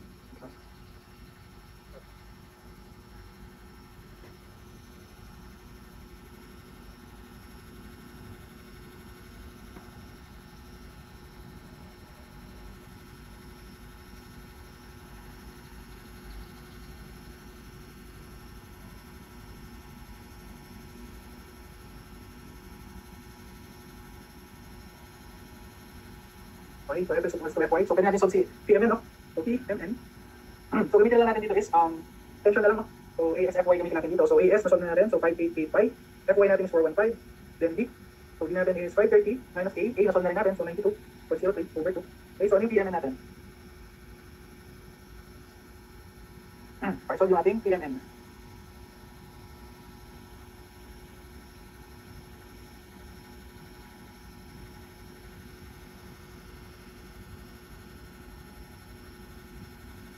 Yung PMN natin, yung nag-solve ba? So 5885, so 371.03, okay?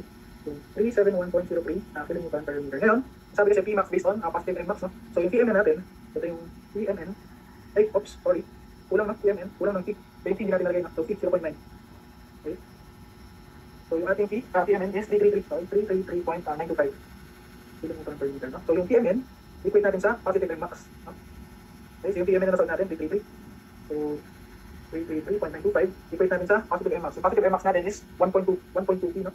So, equals sa 1.2 P. So, therefore, ano yung Pmax natin? Okay, yung Pmax. So, ito yung reason, no, kung bakit in terms of P muna natin sa Sinon. Kasi, nag-utilize natin siya sa number 64 and 65, no? So, ano yung P natin? So, 333.925 divided by 1.2. So, 278.27, okay? So, 278.27 kilonewtons, no? So, that is letter D, no? So, this is letter D. Okay, so 65, same procedure na tayo sa 65. Actually, ang difference lang dito is based on negative Mmax naman, no? Pero iba rin pala yung reinforcement natin dito. So, reinforcement. So, this is ano naman, Pmax based on negative Mmax. Okay, so solve muna natin yung ano, AS. So, AS is 4, no? So, 4 times 5 over 4 times 28 raised to 2. So, ano yung AS natin? 7845. Okay, so 7845. Then, same procedure lang. So, C equals C. So, 0.85. F prime natin is 28. So, A. Okay, then 22. Equals sa 7.45 times, accumulate natin ang yield, so Fy 415. So, therefore, ang A natin. Okay. Then, solve na rin natin si C. C naman is yung A over 0.85. Then si Fs is 600 times 530 minus C over C. 122.7. Okay, pa-solve na rin ng ating C. So, 122.7. 144.36. Then, pa-solve na rin si Fs. No, si Fs. Over 1444.36. So 1602 na. So 1603. So greater than 1,000. So it's in. Tension control. So pinati na gagamitin is 0.9. Then tama na. Fs equals Fy. Still yields. So okay. So tama na sa natin yan. So therefore, kung ninaulit natin si PMN. So PMN. So it's 0.9. AS natin na 7845. Times Fy 415. Times 530. Minus 8. Nasilog natin kanina na 122. So 7 over 2. Okay. So ano yung PMN natin? Okay, pa-solve yung PMN. So 431.12. Okay, then i-equation natin yun, no? So PMN equals sa negative Mmax, no? So therefore 431.12 equals sa ano negative Mmax natin? So negative Mmax natin is ano, no? 2.4P. So equals sa 2.4P. So therefore, ano yung Pmax natin? 179, yan ba yung Pmax? So 179.63 kilonewtons. Okay, so this is letter D, no? Kasi nakalautot na sa full number. So letter D yung 65. Okay, so may question ba dito? Okay. So yun ang pinakamagandang way din, no? Solve mo muna yung moments in terms of peak. So maganda lang, umpisa ka lang solve nyo na, no? Para tuloy-tuloy nyo yung pag-solve nyo na 63 to 65. Okay. So may question ba dito? Situation 12. Excuse me. May question ba dito guys sa situation number 12?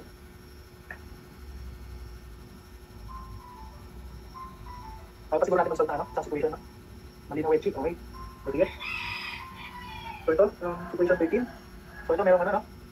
Floor framing plan, okay. Tapos, okay, binigay yung properties ng beam, column, tapos pati yung material properties, no? Tapos naman sa 66, The beam is reinforced with 325 mm. So 66 investigation problem. Sir, bakit in-equate yung M max sa 2.40? Ay, oh. Kasi siya yung, ano natin, diba? Siya yung nasolve natin, negative M max. Ito, diba? Yung negative M max natin, nasolve natin is 2.40. Sige, after yung last problem. Okay, so, ayun, yun yung rason ako bakit 2.40. Kasi yun yung nasolve natin. Yung negative M max kasi, yun, no? Okay. Sige. Okay, mamaya sa last problem. Okay, so ito, no? Siguro ito na last kasi, nag-iit na. So ito, kaya pa siguro ito. Okay, so 66, investigation problem lang, no? Kasi binigyan na ulit tayo ng reinforcement, 3.25 mm diameter bars. So 67 naman, maximum. Okay, so 60 to 68, puro na siya, no? Investigation problem. So sige. So 66 muna tayo. So 66. Ang hinahanap is nominal, no? Nominal moment capacity, no? So MM. MM yung hinahanap na number 66, okay? So mas natin una dito is AS. So parang kanina lang, no? So AS muna. So 3 times pi over 4 times 25 raised to 2. So ano yan? Ano yung AS? So 3 times pi over 4 times 25 raised to 2. So pwede bang in terms of pi yung yan, para buo? Pwede nyo gawin dyan, huwag nyo muna ilagay si pi, no? So gawin nyo muna 3 times 1/4, 3 times 1/4 times 25 raised to 2. Tapos saan na lang natin ilalagay si pi, no? 3 times 1/4 times 25 raised to 2. So tama ba? 468.75. No? Tapos saan natin babalik si pi, no? Saan natin babalik si pi? Pi. So sige, may isa tayo. So same sa kanina. C equals to T lang, then 0.85. Okay, 0.85 times. Actually, sige, may tuturo na lang din ako sa inyo, mas mabilis na formula. So, mm, ang pwede mabilisan dito, ang gamitin natin is T, D, minus A over 2. Okay? Ganito na natin, no? So, tension natin, nasolve na ASFY yan, di ba? So, AS, 468.75, no? Then, FY natin is given, so 420, no? Then D, ano D? So, solve pala natin yung D, no? So, D, so D is 500 minus effective concrete over na 70, no? So this is 430. Ayan. So 430. Then ito, alam ko na-apply ka na rin ito, sir. So pwede natin i-direct yung A dito, no? In terms of dun sa C equals T. So A, so ano to, magiging AS. So magiging 468.75. FY, 415, 420 over 2 times 0.85 times FC prime na 28 times B. No? Yung B is given of 300, no? So kaya solve nga to. So yan is ano lang, no? So AS, FY, B minus AS FY over 2 times 2.85 FC prime B. Yun ang formula na MM. So ito para mabilis ang kung gusto nyo makuha agad ng MM, before i-check, no? Pwede nga ito isang formula lang, no? Isang formula lang, no? So nangyari lang dyan yung A, diba C equals T, ano siya, diba? 0.85 FC prime AB equals sa AS FY. Kinuha lang natin yung A in terms of AS FY, no? So ano nangyari, in-isolate natin si A naging AS FY over 0.85 FC prime B, no? Tapos pinlog din natin dito, no? Pinlagyan natin dito. Di ba kasi may ano yan? Dapat ano yan, di ba? A over 2. So yung A, nilagay natin dyan, then nilagay natin yung 2 sa baba. Okay. So ano siya, no? Quick way, no? Para masolve natin si MN. Without checking, no? Pero pwede pa rin mo natin check after, no? So, minapag-solve na ba, no? MN? Ito yung ano, no? MN, minapag-solve na ba? 81.94. Kulang ng 5. Kulang ng 5. Sorry. Yeah.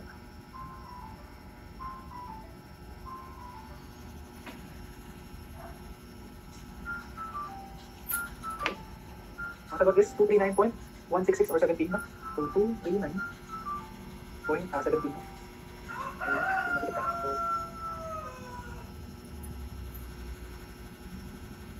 Sino na ba? So, this is letter D. This is letter D. Pero if may time pa kayo, kunyari. So gawin nyo yun, no? Kung wala kayo time, tapos ayaw nyo na mag-check. Pero pag may time pa kayo, pwede pa natin i-check. So 468.75, FY natin is 420 over 0.85 FC prime, 28. Then yung natin is 300, no? So pakibigay nga yung ating A, no? Then yung C, solve na natin si C. So C, over 0.85, then FS.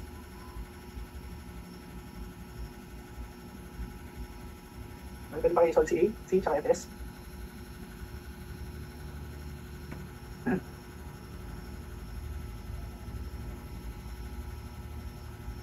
Anong A natin? So 468.75 pi times 420 over 0.85 times 28 times 300. So 86. So 86.62.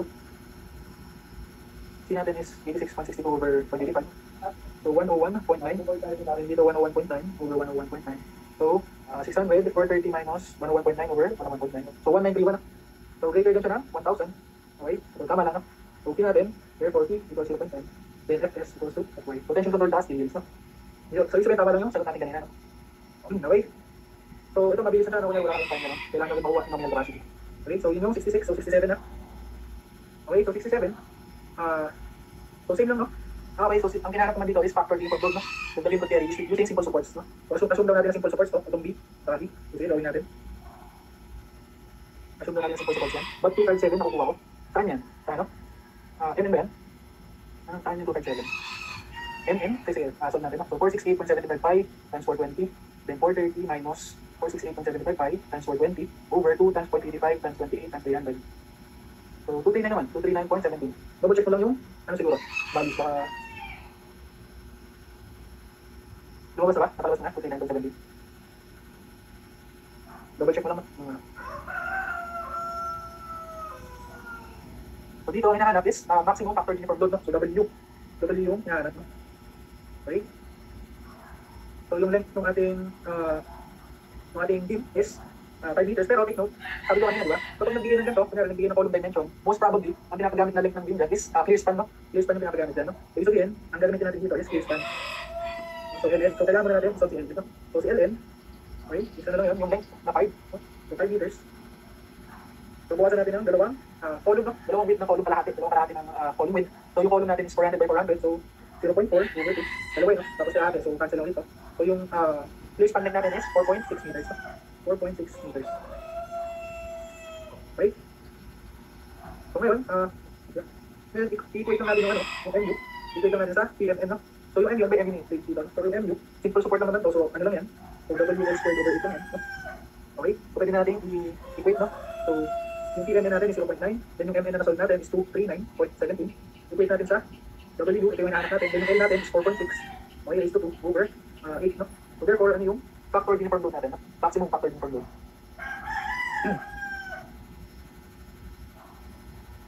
81.379, no? Or pwede natin ground up sa 81.4, right? So 81.4 kilonewton per meter. Okay? So that is letter A. That's letter A. Okay, so 68 naman. Okay, so same lang. Same pa rin yung 325, no? So yung PM din, no? Kaya hindi na tayo solve, baka hindi na ng iba. Kasi dyan na rin yung sinove natin kanina na PM, no? Pati 325 dyan, no? Dyan na rin sinove natin. Okay, so ngayon sa 68, ang difference is fixed support naman daw, no? Kasi naman daw natin ang fixed support beam dun sa BLT, no? So sige, fixed support.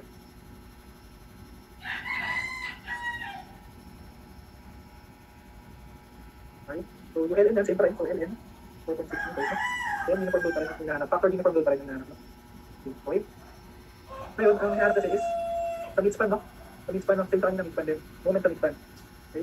So ngayon, since indeterminate ko, kailangan pa natin mag-determine dito, no? Methods, sa theory, no? Kailangan pa natin mag-PME, tapos ka-isolate, no? Pero since ginawa naman natin siya kanina, di ba may fixed support din tayo na ano doon, dito? Ano na yung rentaran yung PME. So first problem, no? PME na tayo. So dito, papakita ko naman sa inyo yung derived, no? Yung derived formula na kasi dito, no? Kasi dahil nga ito, usual, ano rin, beam tsaka loading, no? Na fixed support tapos uniform load, usual din siya. So meron na rin itong derived formula, no? So yung derived formula dito, ng moment, pakita ko na rin. Yes, pakita ko, no?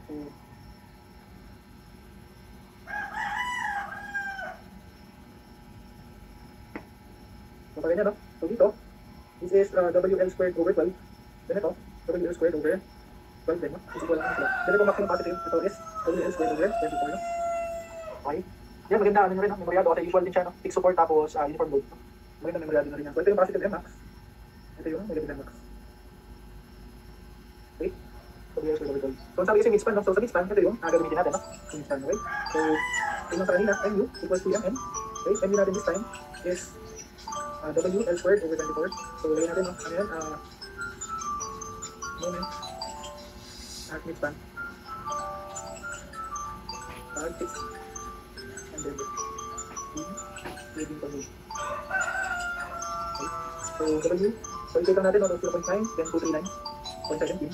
I-take natin sa WL squared over 24. So W, L natin is 4.6. Is to 2 over 24. So therefore, ano yung factor uniform load natin? Maximum factor uniform load. 244.14. Okay. 244.14. 13.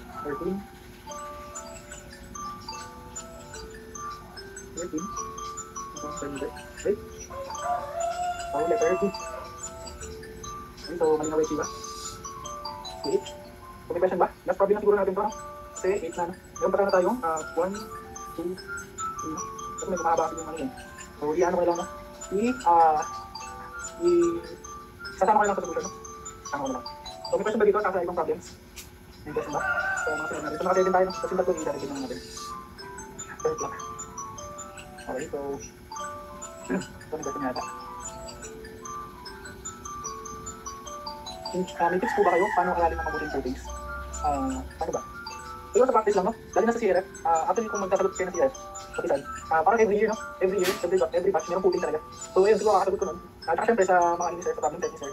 So siguro sa part 2 yun, sa problem set yun. Sa practice lang. So actually, para sa akin, isa yung coding talaga sa madali, sa RCD, no? Lalo na pag paulit-ulit na sasagutan, sa problem set ni sir, tapos pag refresher na, tapos CRF. Kasi ano siya, every batch siya meron. Nung sa amin, sa April meron din ano yun. Meron din coding na lumabas, no? So ano talaga siya, kailangan alam talaga, no? Yung coding. So ano lang, practice lang siguro yung tip na magbibigay ko. Pero practice, pag paulit-ulit na nasagutan niya, mag-ulit na lang kayo na parang sa basic na lang din.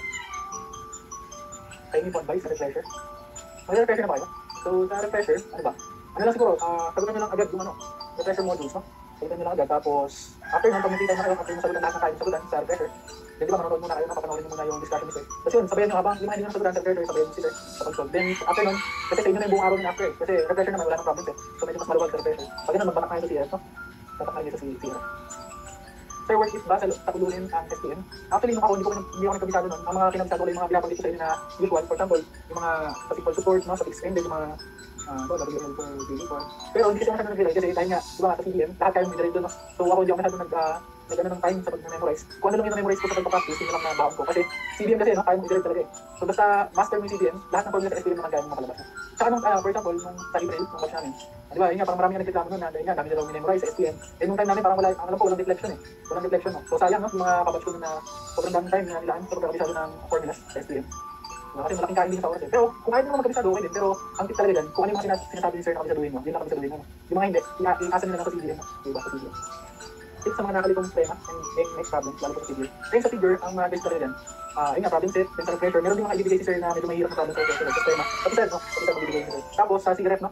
Ang gawin nyo, pag sa refresher, magkakawak 3, 4, 5, no? Huwag nyo makalimutan yung 3 kasi, based sa trend ni Mong Taxi, parang ano yun, kumukuha talaga sa 3, sa CRF 3 ng kapisad.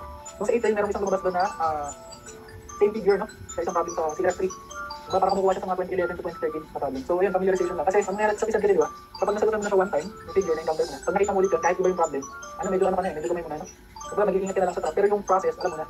Yung process, alam mo na. Kasi nasolve mo na siya before. Okay? Third, D over 2, pag punching shear. At D naman po, ang vertical shear. D over 2. Oo, tama, D over 2, no? Kapag punching shear, diba? Ito, ano ka mag-offset ka din ng D over 2, diba? So, D over 2 yan, tapos D over 2 dito. Okay? Then, kapag gano'n naman, kapag vertical shear, yan, mag-offset ka ng D. Ang D distance, no? Distance na D. Sir, okay lang ba bounce rin? Okay lang, okay yan. Ang bound lang din is, ano eh, CDM 3MD. Yun lang din talaga bound sa theory. Kung ano lang din talaga sinabi niya sa'yo, mabaon yun lang din talaga sinabi. Okay? So, sige, i-end ko siguro ng 8-10 para kung may questions pa. Kung mawala ng questions, pwede mag-leave siguro. End ko na, 8-10. Ilang hours po ang refresher, sir, kada araw? Hindi ko matandaan eh, pero may ano naman yan, may orientation naman yan, before refresher na, orientation din. Yung pag-ibig naman, sir. Hindi ko matandaan eh, kung ilang ba, ilang hours. Hindi ko alam, ibig ko 4 hours yung discussion, tama 3 to 4 hours yata. Discussion.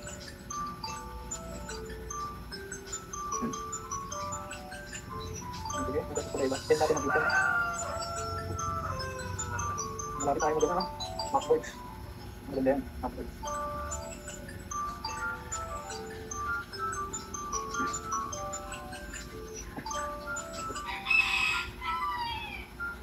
Okay, so sige, ito na. So, end ko na, no? So, thank you guys. Happy dinner na. Good luck sa ano, mga problem guys.